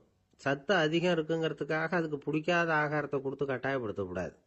குழந்தைகளுக்கு 2 வயசு ஆகிறப்போ இயற்கையாகவே எதிர்மறை குணம் உண்டாகும். அதாவது அந்த எதிர்மறையாக பேசுறது. இது மாதிரி சமயங்களில் நாம் என்ன சொல்கிறோமோ அதுக்கு நேர்மாறாக நடந்துக்கும். ஏட்டிக்கு போட்டி. சாப்பிட சொன்னால் விளையாட போவோம், விளையாட சொன்னால் சாப்பாடு கேட்கும். இதை புரிஞ்சுக்கிட்டு நடந்துக்கணும். குழந்தை சொன்ன பேச்சை கேட்கலேன்னு கோவப்படக்கூடாது. குழந்தை வளர வளர பிடிவாத குணம் வர்றது சகஜம். கேட்டதை வாங்கி கொடுத்தாதான் சாப்பிடுவேன் அப்படின்னு பிடிவாதம் பண்ணும். வாங்கி கொடுத்துடுறது தான் உத்தமம். நீங்களும் அதுக்கிட்ட பிடிவாதம் பண்ணிகிட்டு இருக்கக்கூடாது. ஏன்னா கேட்டது கிடைக்கலையேங்கிற ஏமாற்றம் கூட குழந்தையோட பசியை குறைச்சிரும். கேட்டது கிடைச்சுட்டா பசி அதிகமாகும், கொடுத்ததை மலமலன்னு சாப்பிட்றோம். குழந்தைகளுக்கு கண்ட கண்ட நேரத்தில் சாப்பிட்றதுக்கு எதையாவது வாங்கி கொடுத்துக்கிட்டு இருந்தால் சாப்பாட்டு நேரத்தில் சாப்பிடாம அடம் பண்ண ஆரம்பிச்சிடும். பள்ளிக்கூடம் போகிற பிள்ளைங்க காலை உணவை சரியாக சாப்பிட மாட்டாங்க. அச்சம், அவசரம், பரபரப்பு இதெல்லாம் தான் காரணம். பள்ளிக்கு புறப்படுறதுக்கு ஒரு 3/4 மணி நேரத்துக்கு முன்னாடியே சாப்பாடு போட்டுருங்க, அது சரியாக போடும். படிக்கிற குழந்தைகள் உடல் சோர்வு, மனச்சோர்வு இது காரணமாக கூட சாப்பிட மறுக்கிறது உண்டு. இப்போ உதாரணமாக சாயந்தரம் விளையாடி விட்டு வீட்டுக்கு வந்ததும் சாப்பிட சொன்னால் வேணாம்பாங்க. இது உடல் சோர்வு. ரொம்ப நேரம் வீட்டு பாடங்களை செஞ்சு முடித்த கையோடு சாப்பிட சொன்னாலும் அவங்களால சரியாக சாப்பிட முடியாது. இது உளச்சோர்வு, அதாவது மனச்சோர்வு. இதை தவிர குழந்தைகளுக்கு உடல் நலக்குறைவு ஏற்பட்டால் கூட சாப்பிட மறுக்கிறது உண்டு. சில மருந்து மாத்திரைகள் கூட பசியை குறைச்சிரும். அதனால் சரியாக தெரிஞ்சுக்கிட்டு குழந்தைகளை சாப்பிட வைக்கணும். அது புரியாமல் கையில் சாப்பாட்டு தட்டை வச்சுக்கிட்டு குழந்தைகளை விரட்டிக்கிட்டு அலையக்கூடாது. ஒரு சின்ன பையன் சொன்னான், எங்கள் அம்மா சாப்பாடு போடுறது தெரிஞ்சா நான் உடனே வீட்டை விட்டு வெளியில் ஓடி போடுவேன் அப்படின்னா. ஏன் அப்படி பண்ணுறேன்னு கேட்டோம். எங்கள் அப்பா கூட அது மாதிரி தான் சார் பண்ணுவார் அப்படிங்கிறான். கங்கை கரை தோட்டம் பக்கத்தில் ஒரு ஆசிரமம், அங்கே ஒரு பெரியவர் தங்கியிருக்கிறார். அவர் தான் ராமகிருஷ்ண பரமஹம்சர். அந்த ஆசிரமம் இருந்த இடம் கரக்பூர். வங்காளத்தில் பொதுவாக எல்லாரும் மீன் சாப்பிட்றது உண்டு. கங்கையில் குளிச்சுட்டு கையில் ஒரு மீனோட வர்றது வழக்கம். இவர் இருக்கிற இடத்துக்கு கங்கையில் படகு வழியாக வரணும். அப்படி தான் எல்லாரும் வருவாங்க. வர்றவங்கள ஒன்று கூட்டி ஆன்மீக விஷயங்களை பற்றி பேசிக்கிட்டு இருப்பார். ஒவ்வொரு நாள் ஒவ்வொருத்தர் நகரத்துக்கு போகணும். வரும்பொழுது மீன் கொண்டுகிட்டு வரணும். அதுக்கு ஒரு அட்டவணையே உண்டு ஆசிரமத்தில். அது பிரகாரம் ஒரு நாள் சுவாமி யோகானந்தர் படகுல போனார். படகை செலுத்தினவங்க ராமகிருஷ்ணரையும் சுவாமி யோகானந்தரையும் மற்றவங்களையும் பித்தர்கள் அப்படின்னு சொல்லி ஏளனமாக பேசினாங்க. அவங்க என்ன பைத்தியம் பிடிச்சவங்க அப்படிங்கிறது மாதிரி. சுவாமி யோகானந்தருக்கு ரொம்ப மென்மையான இதயம். இவங்க இப்படி கண்ணாபின்னான்னு பேசுகிறத பார்த்தா மீனை வாங்கிட்டு திரும்புகிறப்போ என்ன நடக்குமோ அப்படிங்கிற பயம் வேற வந்துட்டுது அவருக்கு. அவ்வளவு மென்மையானவர். இதை தெரிஞ்சுக்கிட்ட ராமகிருஷ்ணர், யோகானந்தா இங்கே வா அப்படின்னு கூப்பிட்டார். இவர் கண்ணீரை தொடச்சிக்கிட்டே கிட்ட போனார். சொன்னார், ஐயா, படகு ஓட்டுறவங்க உங்களை பற்றி மோசமாக பேசுகிறாங்க. என்ன திட்டினா பரவாயில்ல, ஆனால் உங்களை அவங்க திட்டுறாங்க. அதை என்னால் தாங்கிக்க முடியல அப்படின்னார். இதை கேட்டதும் ராமகிருஷ்ணருக்கு கோபம் வந்துட்டு தான். என்னது, உன்னுடைய குருவை பற்றி அவங்க மோசமாக பேசும்பொழுது நீ சும்மா இருந்தியா? வெளியில் போ அப்படின்னு விட்டார். குரு நிந்தனை செய்கிறப்போ அதை கேட்டுக்கிட்டு சும்மா இருக்கலாமா? குரு நிந்தனையை கேட்டால் பாவம் இல்லையா? என்னை தூற்றும் போது அவங்க பாவம் செய்கிறாங்க. அதை கேட்டுக்கிட்டு நீ சும்மா இருந்தால் நீயும் பாவம் செய்கிற அப்படின்னாராம். அடுத்த நாள் சுவாமி நிரஞ்சனானந்தர் போக வேண்டிய நாள். இவர் படகுல போகும்பொழுதும் அதே மாதிரி நடந்துதான். அவங்க மோசமாக பேச ஆரம்பித்தாங்க, திட்ட ஆரம்பித்தாங்க. அப்படி கேலி பண்ண ஒருத்தனை இவர் என்ன பண்ணார், பலார்னு கன்னத்தில் அரைஞ்சிட்டார். இன்னொருத்தனை கங்கையில் தூக்கி எறியறதுக்கும் தயாராகிட்டார். அதுக்கப்புறம் அவங்க யாரும் வாயை திறக்கலை. மீன் வாங்கிட்டு வர்றப்பவும் படகுல ஒரே அமைதி. அவ்வளவு பயம் அவங்களுக்கு. ராமகிருஷ்ணர் கூப்பிட்டு விசாரித்தார் என்ன நடந்ததுன்னு. இவர் சொன்னார், அவர் யோகானந்தா போகும்பொழுது என்ன நடந்ததோ அப்படியே தான் இப்பவும் நடந்தது. குரு நிந்தனை செய்கிறத கேட்டுக்கிட்டு நான் சும்மா இருப்பேனா? ஒருத்தனை அப்படியே அரைஞ்சுட்டேன், இன்னொருத்தனை ஆற்றுல தூக்கி போட்டுருவேன்னு பயமுறுத்தினேன், அவ்வளவுதான் அப்படின்னாராம். இப்போவும் ராமகிருஷ்ணருக்கு கோபம் வந்துட்டு தான். என்ன இது, அணியறது காஷாயம், இருக்கிறது ஆசிரமம், உனக்கு இவ்வளவு கோபம் வந்ததுன்னா அப்புறம் என்னத்துக்கு ஆசிரமத்தில் இருக்கணும்? பிரம்மச்சாரி எப்பவும் அமைதியாக இருக்கணும் அப்படின்னு அறிவுரை சொன்னாராம் ராமகிருஷ்ணர். அப்போ இவர் கேட்டாராம், ஏங்க அவருக்கு ஒரு விதமான அறிவுரை சொன்னீங்க, எனக்கு வேற விதமாக அறிவுரை சொல்கிறீங்க, இதில் எது உண்மை அப்படின்னு கேட்டிருக்கார். இதுக்கு ராமகிருஷ்ணர் சொன்ன பதில் என்னன்னா, அட அசடே, சக்கரத்தில் காற்று அதிகமாக இருந்தால் குறைக்கணும், குறைச்சலாக இருந்தால் கூட்டணும். அவன் சாது, அவனுக்கு அதிக உணர்ச்சி தேவை, உனக்கு படபடப்பு அதிகம், உனக்கு பொறுமை தேவை அப்படின்னாராம். இதில் உள்ள கருத்து என்னன்னா, கல்விங்கிறது எப்படின்னா அதை சூழ்நிலைக்கு தகுந்த மாதிரி கற்பிக்கணும். எல்லாருக்கும் ஒரே மாதிரி கற்பிக்கக்கூடாது. கேட்குறவர் தகுதி, புரிஞ்சுக்கிற திறமை, இதை பொறுத்து கல்வி அமையணும். ஆரம்ப காலத்தில் ஒரு குரு, அப்போ ஒரு சீடன் இருந்தான். அது வேடிக்கையான குரு, வேடிக்கையான சீடன். ஒரு ஆசிரமம். ஒரு நாள் ஒருத்தன் அவசரமாக அந்த குருவை தேடி வந்திருக்கிறான். என்ன விஷயம்னு விசாரித்தார் குரு. உங்கள் சீடர் என்னை அடிச்சுட்டார் அப்படின்னு புகார் பண்ணானான் அந்த ஆள். குரு சீடனை கூப்பிட்டார். அடிச்சியா இந்த ஆளை அப்படின்னு கேட்டாராம். ஆமான் இருக்கான் சீடன். ஏன் அடிச்சே அப்படின்னு கேட்டாராம். இந்த ஆள் உங்களை பற்றி மட்டமாக பேசிவிட்டான், என்னால் அதை தாங்கிக்க முடியல, அதனால தான் அடிச்சுட்டேன்ருக்கான். அப்படி என்ன பேசினான் அப்படின்னு கேட்டாராம்.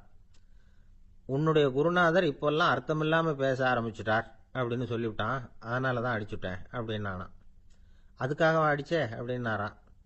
நான் அதுக்காக அடிக்கலை குருவே, இப்பெல்லாம் நீங்கள் அர்த்தம் இல்லாமல் பேசுகிறதாக அவன் சொல்கிறான், அப்படின்னா இதுவரைக்கும் நீங்கள் அர்த்தத்தோடு பேசினதாகத்தானே அர்த்தம், அது தப்பு தானே, அதனால தான் அடித்தேன் அப்படின்னானான்.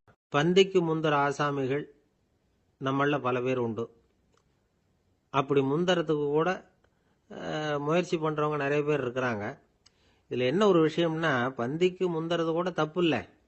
ஆனால் அப்படி ஒரு விருந்தில் ஆளாக போய் உட்காந்து சாப்பிட்டா கூட வெளியில் வர்றப்ப என்ன பெரிய விருந்து வச்சுட்டான், சாம்பாரில் உப்பு இல்லை, ரசத்தில் காரம் இல்லை அப்படின்னு குறை சொல்லிகிட்டே வர்றது இருக்கு பாருங்க, அது சரியில்லை, நாகரிகமும் இல்லை. கல்யாண பத்திரிகையில் என்ன போட்டிருக்குது, என் பொண்ணுக்கும் இன்னார் பையனுக்கும் கல்யாணம், எல்லாரும் குடும்பத்தோடு வந்திருந்து மணமக்களை வந்து ஆசீர்வதிக்கணும், இப்படி தானே போட்டிருக்கோம். குடும்பத்தோடு வந்து விருந்து சாப்பிட்டு சாப்பாடு எப்படி இருக்குன்னு அபிப்பிராயம் சொல்லிவிட்டு போங்க அப்படின்னா போட்டிருக்கு கல்யாண பத்திரிகையில். ஒருத்தர் வீட்டு விசேஷத்துக்கு போயிருக்கோம்னா எவ்வளவோ அசௌகரியங்கள் நமக்கு ஏற்படலாம். ஏராளமான கூட்டம் வந்திருக்கும். எல்லாரையும் அவங்க வந்து தனித்தனியாக கவனிச்சிக்கிட்டு இருக்க முடியாது. நாம தான் அனுசரித்து நடந்துக்கணும். நாமளாக போய் வாழ்த்த வேண்டியவங்களை வாழ்த்தி விட்டு வந்து சேரணும். அதை விட்டுட்டு பத்திரிக்கை கொடுத்தானேன்னு போனேன், கவனிப்பே சரியில்லை அப்படின்னு புலம்பிக்கிட்டு இருக்கக்கூடாது. ஒரு விருந்துக்கு போனால் அங்கே எப்படி நடந்துக்கணும் அப்படிங்கிறத பற்றி கூட அனுபவசாலிகள் சில விவரங்கள்லாம் சொல்லியிருக்கிறாங்க. இந்த காலத்தில் கல்யாணம், பிறந்த நாள், அது இதுன்னு நிறைய விருந்துகள் நடக்குது. அதெல்லாம் எதுக்காக? மனித உறவுகளை வளர்த்துக்கிறதுக்காக தான், வேற எதுக்கு? ஒரு விருந்துக்கு போனால் அமைதியாக பொறுமையாக போய் உட்காரணும். அடித்து பிடிச்சிக்கிட்டு இடத்த பிடிக்க போகிறேன் அப்படின்னு நிற்கக்கூடாது. முதல் பந்தி நடந்துக்கிட்டு இருந்தால் அது முடிஞ்சு இலை எடுத்து சுத்தம் பண்ணதுக்கு அப்புறம் போய் உட்கார்றது தான் நாகரீகம். இலை எடுக்கிறதுக்கு முன்னாடியே அங்கே போய் உட்காந்தா நல்லா இருக்காது. நீங்கள் சாப்பிட்டுட்டு உட்காந்துருக்கீங்களா, சாப்பிட்றதுக்கு உட்காந்துருக்கீங்களா, பார்க்குறவங்களுக்கு சந்தேகம் வந்துடும். அதே மாதிரி இலையில எல்லா ஐட்டமும் பரிமாறினதுக்கு அப்புறம் சாப்பிட ஆரம்பிக்கணும். ஒவ்வொரு ஐட்டமாக வைக்க வைக்க நாம் பாட்டுக்கு எடுத்து உள்ளே தள்ளிகிட்டே இருந்தோம்னா எதை வச்சோம் எதை வைக்கலன்னு பரிமாறினவரே குழம்பி போயிடுவார். ஏன்னா எப்போ பார்த்தாலும் இலை காலியாகவே இருக்கும். சாப்பிட்றப்போ உங்கள் சாப்பாட்டையே நீங்கள் கவனிக்கணும். அடுத்தவங்க இலையில என்ன இருக்குது, பக்கத்தில் இருக்கிறவர் எதை அதிகமாக சாப்பிட்றார், இதெல்லாம் நமக்கு என்னத்துக்கு? எல்லாரும் சாப்பிட்டு முடிக்கிற வரைக்கும் பொறுமையாக இருக்கிறது தான் நல்லது. நீங்கள் மட்டும் திடீர்னு பாதியில் எழுந்திரிச்சு பக்கத்தில் இருக்கிறவங்களுக்கு சங்கடமாக இருக்குமேங்கிறதெல்லாம் யோசிக்காமல் நீங்கள் பாட்டு எழுந்திரிச்சு போகக்கூடாது. பக்கத்தில் உள்ளவங்க உங்களை எழுந்திரிக்க சொன்னால் எழுந்திரிச்சு போகலாம். விருந்துகளில் சாப்பாட்டை வீணாக்கிறதே ஒரு நாகரிகமாக போட்டுது இந்த காலத்தில். சாப்பாட்டுக்கே கஷ்டப்பட்டுக்கிட்டு பல பேர் இந்த உலகத்தில் இருக்கிறப்போ சாப்பாட்டை வீணாக்கிறது எவ்வளோ பெரிய மோசங்கிறத நினச்சி பார்க்கணும். வேணுங்கிற அளவுக்கு கேட்டு வாங்கி சாப்பிட்றது தான் முறை. விருந்தில் இந்த பஃபே அப்படின்னு சொல்லி ஒரு முறை சொல்கிறாங்கல்ல, அதாவது உணவு வகைகளையெல்லாம் பொதுவாக ஒரு இடத்துல வச்சுடுறது, நமக்கு தேவையானதை நாமே எடுத்து ஒரு தட்டில் போட்டுக்கிட்டு சாப்பிட வேண்டியது. இதில் கூட சில பேர் தேவைக்கு அதிகமாக எடுத்து போட்டுக்கிட்டு வீணாக்குறாங்க. சில சமயம் வந்து கடைசியாக சாப்பிட போகிறவங்களுக்கு எல்லா ஐட்டமும் கிடைக்காம போகலாம். அதை போய் பெருசு பண்ணிகிட்டு இருக்கக்கூடாது. என்ன சார் இந்த அளவுக்கு கூடவா நாகரிகம் தெரியாமல் இருக்கிறோம், இதை போய் பெருசாக சொல்ல வந்துட்டீங்களே அப்படின்னு நினைக்கலாம். ஒருத்தர் 2 பேருக்கு இந்த விவரம் தேவைப்படலாம். அவங்க காதலையும் இது விழட்டுமேங்கிறதுக்காக தான் இது. ஒரு பெரிய கல்யாண விருந்து நடந்துக்கிட்டு இருந்தது. விருந்து மண்டபத்து வாசலில் ஒருத்தர் நின்றுக்கிட்டு வர்றவங்களையெல்லாம் ரொம்ப மரியாதையாக வணங்கி உள்ளே அனுப்பி வச்சுக்கிட்டு இருந்தார். எப்படி தெரியுமா? வர்றவங்க கையெல்லாம் பிடிச்சி முத்தம் கொடுத்து அதுக்கப்புறம் உள்ளே அனுப்பி வச்சுக்கிட்டு இருந்தாராம். கூட்டம்லாம் முடிஞ்சதுக்கப்புறம் அவர்கிட்ட போய் கேட்டிருக்கிறாங்க, சார் நானும் எவ்வளவோ விருந்துகளுக்கு போயிருக்கிறேன், இருந்தாலும் இவ்வளவு மரியாதையாக வர்றவங்க கைக்கெல்லாம் முத்தம் கொடுத்து வரவேற்கிறத இங்கே தான் பார்க்குறேன் அப்படின்னு சொன்னாங்க. அதுக்கு அவர் சொன்னார், அட போங்க சார், நான் முத்தம் கொடுக்கல, முந்தின பந்திக்கு வந்து சாப்பிட்டவங்களே அடுத்த பந்திக்கும் வர்றாங்களான்னு மோந்து பார்த்து அனுப்பி வச்சுக்கிட்டு இருந்தேன் அப்படின்னார். ஒருத்தர் ரொம்ப அவசரமாக போய்கிட்டு இருந்தார். எங்கே சார் போகிறீங்கன்னு கேட்டோம். எனக்கு வேண்டியப்பட்ட ஒருத்தருக்கு குழந்தை பிறந்திருக்கிறதாக செய்தி வந்திருக்கு, அதுதான் ஆஸ்பத்திரிக்கு போயிட்டுருக்கேன், பார்த்துட்டு வரலாம்னு அப்படின்னார். அப்படின்னா கொஞ்சம் இப்படி உட்காருங்க அப்படின்னோம். சில விவரமெல்லாம் சொல்கிறேன் கேட்டுக்கிட்டு போங்க அப்படின்னோம். உட்காந்தார். அப்புறம் சொல்ல ஆரம்பித்தோம். புதுசாக பிறந்திருக்கிற ஒரு குழந்தைய பார்க்க போகிறதுன்னா அது சாதாரண விஷயம் இல்லை. அதில் ரொம்பவும் கவனமாக நடந்துக்கணும். புது குழந்தைக்கு நோய் சுலபமாக தொற்றும். முக்கியமாக காற்று மூலமாக பரவுகிற நோய்கள் சுலபமாக வந்துடும். அதனால் நமக்கு உடம்பு சரியில்லைன்னா குழந்தைய விட்டு கொஞ்சம் தள்ளியே இருக்கிறது தான் நல்லது. பெரியவங்களை பொறுத்த வரைக்கும் சாதாரணமாக உள்ள ஒரு கிருமி கூட குழந்தைய பொறுத்த வரைக்கும் ரொம்ப மோசமான ஒரு கிருமியாக இருக்கும். சில வெளிநாடுகளில் எப்படி தெரியுமா, பிறந்த குழந்தை தூங்கிக்கிட்டு இருக்கிற ஒரு ரூமுக்கு போகணும்னா போகிறவங்க வந்து முகமூடி போட்டுக்கணும், காலணிகளை மாற்றிக்கணும், அவ்வளவு சுத்தமாக உள்ளே போய் பார்த்துட்டு வரணும். பொதுவாக சில ஆஸ்பத்திரிகளில் பார்த்தீங்கன்னா பார்வையாளர்கள் நேரத்தில் விசிட்டிங் ஹவர்ஸ் தாயை விட்டு குழந்தைய தனியாக பிரித்து வச்சுருவாங்க. எதுக்குன்னு நினைக்கிறீங்க? அந்த நேரம் பல பேர் வருவாங்க போவாங்க. அவங்க கை கால் சுத்தமாக இருக்காது. சுத்தம் இல்லாத கைகள் மூலமாக கிருமிகள் பரவும். சுத்தம் இல்லாத கைன்னா மண்ணு தூசி படிஞ்சிருக்கிற கை மட்டும் தான் அர்த்தம் இல்லை. சாலையில் கையை வீசிக்கிட்டு நடந்து வர்றீங்க, குழந்தைய பொறுத்த வரைக்கும் அது கூட சுத்தம் இல்லாத கை தான். தாயை தவிர மற்றவங்க குழந்தைய தூக்காமல் பார்த்துக்கிறது நல்லது. தாய் கூட அளவோட கொஞ்சிறதோட நிறுத்திக்கணும். புதுசாக ஒரு குழந்தைய பெற்றிருக்கிற பொண்ணுக்கிட்ட மற்ற தாய்மார்கள் ஏதாவது சொல்லிக்கிட்டே இருப்பாங்க. குழந்தைய அப்படி வளர்க்கணும், இப்படி வளர்க்கணும் அப்படின்னு ஏதாவது அட்வைஸ் பண்ணிக்கிட்டே இருப்பாங்க. இப்படி ஓவராக அறிவுரை பண்ணுறது அந்த பொண்ணை குழப்பி விட்டுரும். அதனால் அப்படிலாம் பண்ணக்கூடாது. அந்த பெண்ணே ஏதாவது கேட்டால் கூட டாக்டர் சொல்ல வேண்டிய விவரங்களை எல்லாம் நாமே சொல்லிகிட்டு இருக்கக்கூடாது. புதுசாக பிறந்திருக்கிற குழந்தைய மட்டும்தான் இப்படி பார்க்கணும்னு இல்லை. ஒரு நோயாளி குழந்தைய பார்க்க போகிறதுனா கூட ரொம்ப எச்சரிக்கையாக தான் நடந்துக்கணும். ஒரு தின்பண்டமோ விளையாட்டு சாமானோ அந்த குழந்தைக்கு நாம் வாங்கிட்டு போகிறதா வச்சுக்குவோம். அதை நேராக கொண்டுகிட்டு போய் அந்த குழந்தைகிட்டே கொடுக்கக்கூடாது. அதோட அப்பா அம்மா கிட்ட ரகசியமாக கொடுக்கலாம். அவங்க முடிவு பண்ணட்டும் குழந்தைகிட்ட அதை கொடுக்கலாமா வேண்டாமாங்கிறத. அவங்களுக்கு தான் தெரியும் அதோட மனசும் உடம்பும். உங்கள் அக்கறையை காட்டுறதா நினச்சிக்கிட்டு குழந்தை வாயில் எதையும் கொண்டுட்டு போய் போடாதீங்க. போகிறப்போ உங்கள் வீட்டு குழந்தையும் அழைச்சிட்டு போகாதீங்க. இது நோயை வாங்கிட்டு வந்துடும், அல்லது புதுசாக ஒரு நோயை அதுகிட்ட கொடுத்துட்டு வந்துடும். என்னதான் உங்களுக்கு பழக்கமான குழந்தையா இருந்தால் கூட அதுக்கு விருப்பம் இல்லைன்னா பேசக்கூடாது. அங்கே போய் அவங்க பள்ளிக்கூடத்தை ஞாபகப்படுத்திகிட்டு இருக்கக்கூடாது. நோயில் இருக்கிறப்ப ஸ்கூலை பற்றி பேச அது விரும்பாது.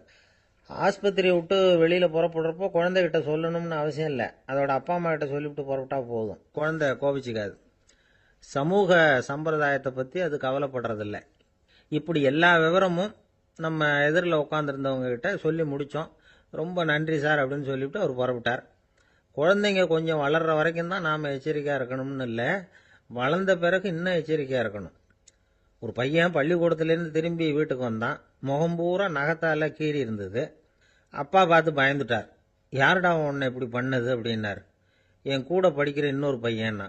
நாளைக்கு உன் கூட பள்ளிக்கூடத்துக்கு வர்றேன், நீ எனக்கு அவனை அடையாளம் காட்ட முடியுமான்னார். அது ரொம்ப சுலபம் நான் பையன். எப்படின்னார் அப்பா. அவன் காதில் ஒன்றை கையோடு எடுத்துகிட்டு வந்திருக்கிறேன், இதோ என் பையில தான் வச்சிருக்கேன் அப்படிங்கிறான் அந்த பையன். அன்பா இருக்கணும்னு அநேக பெரியவங்க சொல்லியிருக்கிறாங்க. நாமளும் அதை கேட்டுட்டு அன்பு காட்டுறதுக்கு தயாராக தான் இருக்கிறோம். அதை வாங்கறதுக்கு தான் ஆளை காணும். இருந்தாலும் அன்புல எத்தனையோ வகை உண்டு. அதை சரியா புரிஞ்சுக்கிட்டு அதுக்கப்புறம் அன்பு காட்ட ஆரம்பிக்கணும். வகையை புரிஞ்சுக்காம அன்பு காட்டினா வம்புல மாட்டிக்க வேண்டியதுதான். அன்புன்னா சாதாரணமா நினைச்சு விடாதீங்க. அதுல எவ்வளவு விதம் தெரியுமா? இரக்கம், கருணை, காருண்யம், பந்துத்துவம், பட்சம், பாசம், நேசம், விசுவாசம், அபிமானம், காதல், பக்தி, இப்படி பல விதமா அதை பத்தி சொல்லி வச்சிருக்கிறாங்க பெரியவங்க. இந்த வார்த்தைகள் எல்லாம் நாம கேள்விப்பட்டதுதான். இருந்தாலும் அதுகளுக்குள்ள என்ன வித்தியாசம்னு கேட்டா சரியா சொல்ல தெரியாது. அதனால இந்த வார்த்தைகளுக்கெல்லாம் பெரியவங்க என்ன விளக்கம் சொல்றாங்கன்னு இப்ப பார்க்கலாம். எளியவர்கள் மேல செலுத்துற அன்பு இருக்கு பாருங்க, அதுக்கு இரக்கம்னு பேரு. அறிவு பலம், சரீர பலம், இது ரெண்டும் இல்லாதவங்க மேல, அதாவது வலிமையற்றவர்கள் மேல செலுத்துற அன்பு இருக்கு பாருங்க, அதுதான் கருணை. எறும்புல இருந்து யானை வரைக்கும் சகல ஜீவராசிகள் மேலேயும் காட்டுற அன்புக்கு காருண்யம்னு பேரு, ஜீவகாருண்யம். சிவி சக்கரவர்த்தி காட்டின அன்பு இந்த ரகம். உறவினர்கள், சொந்தக்காரங்க, அவங்க வசதியா இருந்தாலும் வறுமையில் இருந்தாலும் வித்தியாசம் இல்லாம காட்டுற அன்பு இருக்கு பாருங்க, அதுக்கு பேரு பந்துத்துவம். ஒரு எஜமானன் வேலையாள்கிட்ட காட்டுற அன்பு இருக்கு பாருங்க, அதுக்கு பேரு தான் பட்சம். அவனும் தன்னை மாதிரி மனுஷன்தாங்கிற நினைப்பு வேணும். ஒரு தாய் தன்னுடைய குழந்தை மேல, ஒரு குழந்தை தன்னுடைய தாய் மேல செலுத்துற அன்புக்கு பாசம்னு பேரு. ஈருடல் ஓர் உயிர்னு நினைக்கிறது இது. ராமரும் கௌசலையும் இதுக்கு உதாரணம். தம்மை ஒத்த நண்பர்கள் கிட்ட செலுத்துற அன்புக்கு நேசம்னு பேரு.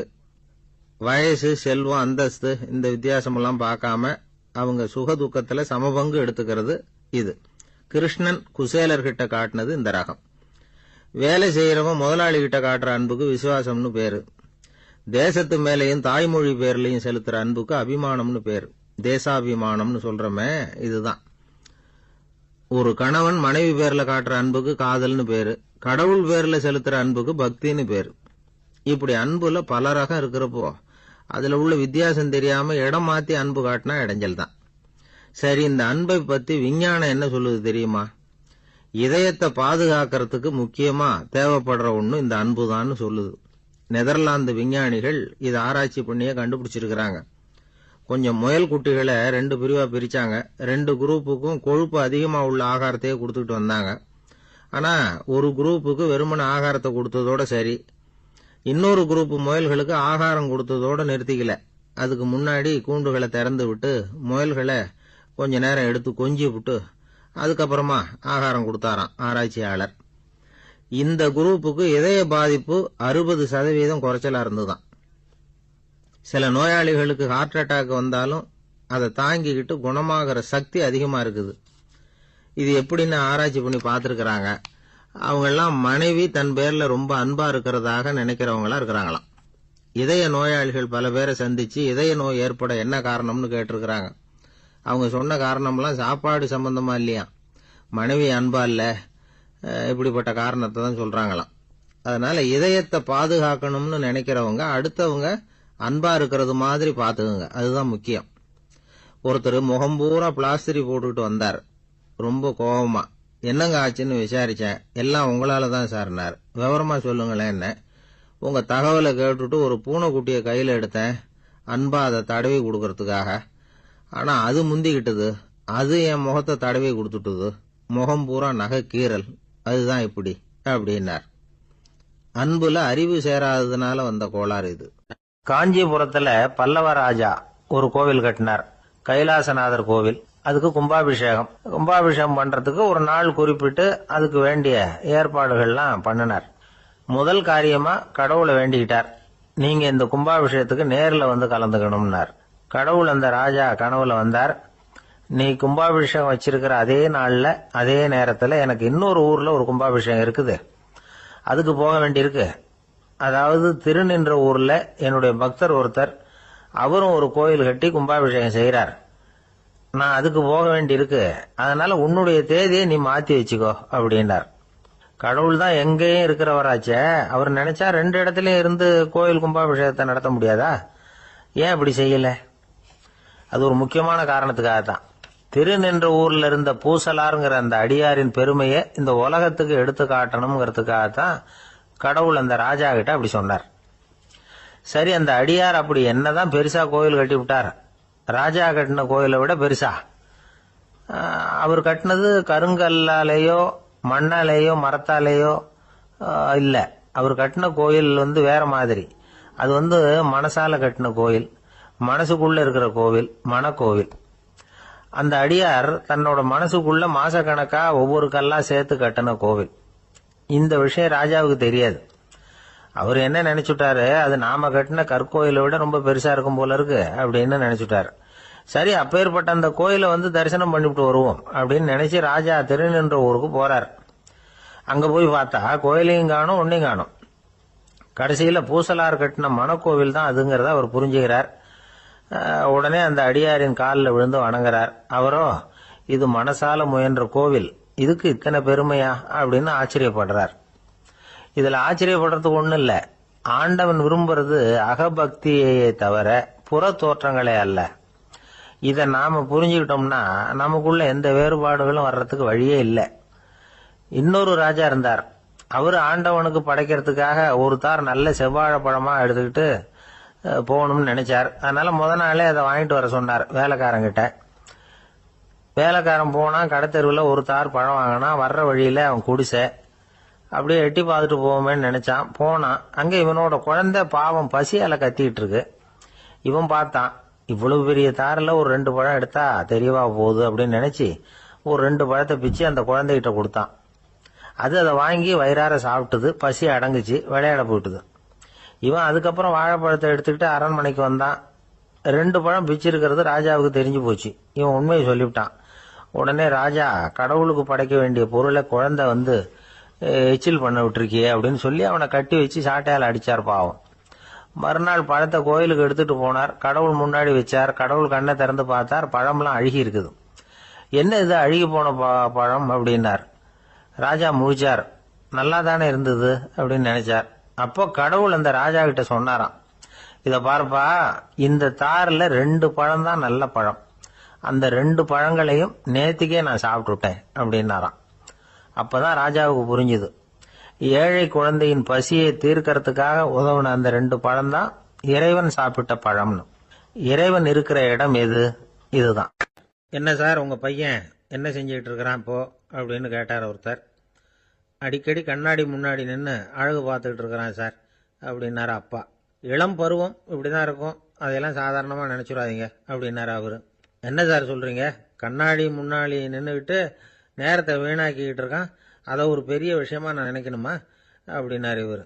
இளம் பருவத்தில் இளைஞர்களுக்கும் சின்ன பொண்ணுங்களுக்கும் அடிக்கடி கண்ணாடியில் பார்க்கணும்னு தோணும். அது வெறுமனே அழகு பார்க்கறது மட்டும் இல்லை, அவங்க தங்களையே தேடி கண்டுபிடிக்கிற ஒரு முயற்சி அது. இது ஒரு மனோதத்துவ விளைவு. இது வரைக்கும் சின்ன பிள்ளையா இருந்துட்டோம், இனிமேல் நாமளும் மற்றவங்க மாதிரி மனிதர்கள் தான் அப்படிங்கிற உணர்வு அவங்களுக்கு வருது. தங்களோட முகம் எப்படி இருக்குது, அழகு எப்படி இருக்கு, உடம்பு நேரம் எப்படி இருக்கு, முடி எப்படி இருக்கு அப்படிங்கறதையெல்லாம் கண்டுபிடிக்கிறாங்க. அதுக்கப்புறம் இன்னொரு ஆணோ பொண்ணோ தன்னை கவனிக்கணும் அப்படின்னு நினைக்கிறாங்க. இதெல்லாம் மனோதத்துவ உண்மைகள், இதெல்லாம் இயற்கை. இதை பார்த்துட்டு பெற்றவங்க பிள்ளைங்க கெட்டு போட்டாங்க அப்படின்னு நினைக்கக்கூடாது, அவங்கள திட்டிகிட்டே இருக்கக்கூடாது. இன்னைக்கு பல குடும்பங்களில் இதுதான் நடந்துகிட்டு இருக்குது. மனுஷ வாழ்க்கையிலேயே இப்படியும் இல்லாத அப்படியும் இல்லாத ஒரு பருவம் இளம் பருவம். 13லேருந்து 19 வயசுக்கு உட்பட்ட ஆண்கள் பெண்கள் இந்த வகையை சேர்ந்தவங்க, டீனேஜ் குரூப். இவங்களை சின்னவங்கன்னு நினைச்சிட முடியாது, பெரியவங்கன்னு நினைச்சிட முடியாது. இவங்க ரொம்ப சென்சிட்டிவ். சமூகம் நினைச்சா இவங்களை நல்லவங்களாகவும் ஆக்கலாம், கெட்டவங்களாகவும் ஆக்கலாம். கொஞ்சம் அக்கறை எடுத்துக்கிட்டா பெரிய பெரிய மேதைகளையும் விஞ்ஞானிகளையும் உருவாக்கலாம். ஆனால் நடக்கிறது என்ன தெரியுமா, அநேகமாக இவங்களை யாருமே சரியாக புரிஞ்சுக்கிறது இல்லை, இவங்களை சரியாக நடத்துறதும் இல்லை. இது வரைக்கும் நாம் சொல்கிறத கேட்டுக்கிட்டு இருந்தான், இப்பெல்லாம் அவன் இஷ்டத்துக்கு நடக்க ஆரம்பிச்சுட்டான் அப்படின்னு வருத்தப்படுற பெற்றோர்கள் அதிகம். இது வருத்தப்படுற விஷயம் இல்லை, சந்தோஷப்பட வேண்டிய விஷயம். உங்கள் புள்ள சொந்தமாக யோசிக்க ஆரம்பிக்கிறதும் நடந்துக்க ஆரம்பிக்கிறதும் ஒரு தப்பான விஷயமா? அவன் கடைசி வரைக்கும் உங்கள் பேச்சையே கேட்டுக்கிட்டு இருக்கணுங்கிறது என்ன நியாயம்? இன்னைக்கு இளைஞர்களை பெரியவங்க தப்பாக புரிஞ்சுக்கிட்டு தவறாக நடத்துறதுனால தான் அவங்களுக்கு வெறுப்பு, எரிச்சல், மனக்கசப்பு எல்லாம் உண்டாகுது. பெற்றவங்க சரியாக மதிக்கிறது இல்லை அப்படிங்கிற ஒரே காரணத்தினாலேயே வீணா போகிற பிள்ளைங்க இன்னைக்கு அதிகம். சரி, பெற்றவங்களுக்கு இன்னைக்கு என்னதான் புத்தி சொல்ல வர்றீங்க அப்படின்னு கேட்குறீங்களா? நாம எதையும் சொல்ல வரல, ஆனால் அது சம்பந்தமான சில நிபுணர்கள் சொல்லியிருக்கிறத உங்க காதில் போட்டு வைக்கலாம். அது என்னன்னா, பிள்ளைங்க கிட்ட அன்பு செலுத்துங்க. குழந்தையா இருந்தப்போ எவ்வளவு பாசமா இருந்தீங்க, வளர வளர அதை ஏன் குறைச்சிக்கிறீங்க? பெற்றவங்களின் அன்பான வார்த்தைகளுக்கு ஏங்குறவங்க தான் இன்றைய இளைஞர்கள். அவங்க எதை சொன்னாலும் அதை அக்கறையாக காது கொடுத்து கேளுங்க, அலட்சியப்படுத்தாதீங்க. அவங்க விரும்புறது உங்ககிட்ட இருந்து ஒரு மதிப்பு, மரியாதை, அங்கீகாரம், இவ்வளவுதான். அவங்க அவங்களாவே முடிவுகள் எடுக்கட்டும், அதுக்கு நீங்க உதவியா இருங்க, அது போதும். மற்றவங்க முன்னாடி, முக்கியமா அவங்க நண்பர்கள் முன்னாடி அவங்கள பத்தி மட்டமா பேசாதீங்க. அவங்க கிட்ட பொய் சொல்லக்கூடாது. நீங்க சொன்னது பொய்ன்னு தெரிஞ்சு போச்சுன்னா உங்க பேர்ல அவங்களுக்கு இருக்கிற மதிப்பு போயிடும், நம்பிக்கை போயிடும். அவங்களுக்கு முன்னாடி நீங்க சண்டை போடக்கூடாது. உங்க பிள்ளைய எப்பவும் இன்னொரு பிள்ளையோட ஒப்பிட்டு பேசுற வேலையே வேணாம். கூட பிறந்த மற்றவங்களோட கூட ஒப்பிடக்கூடாது.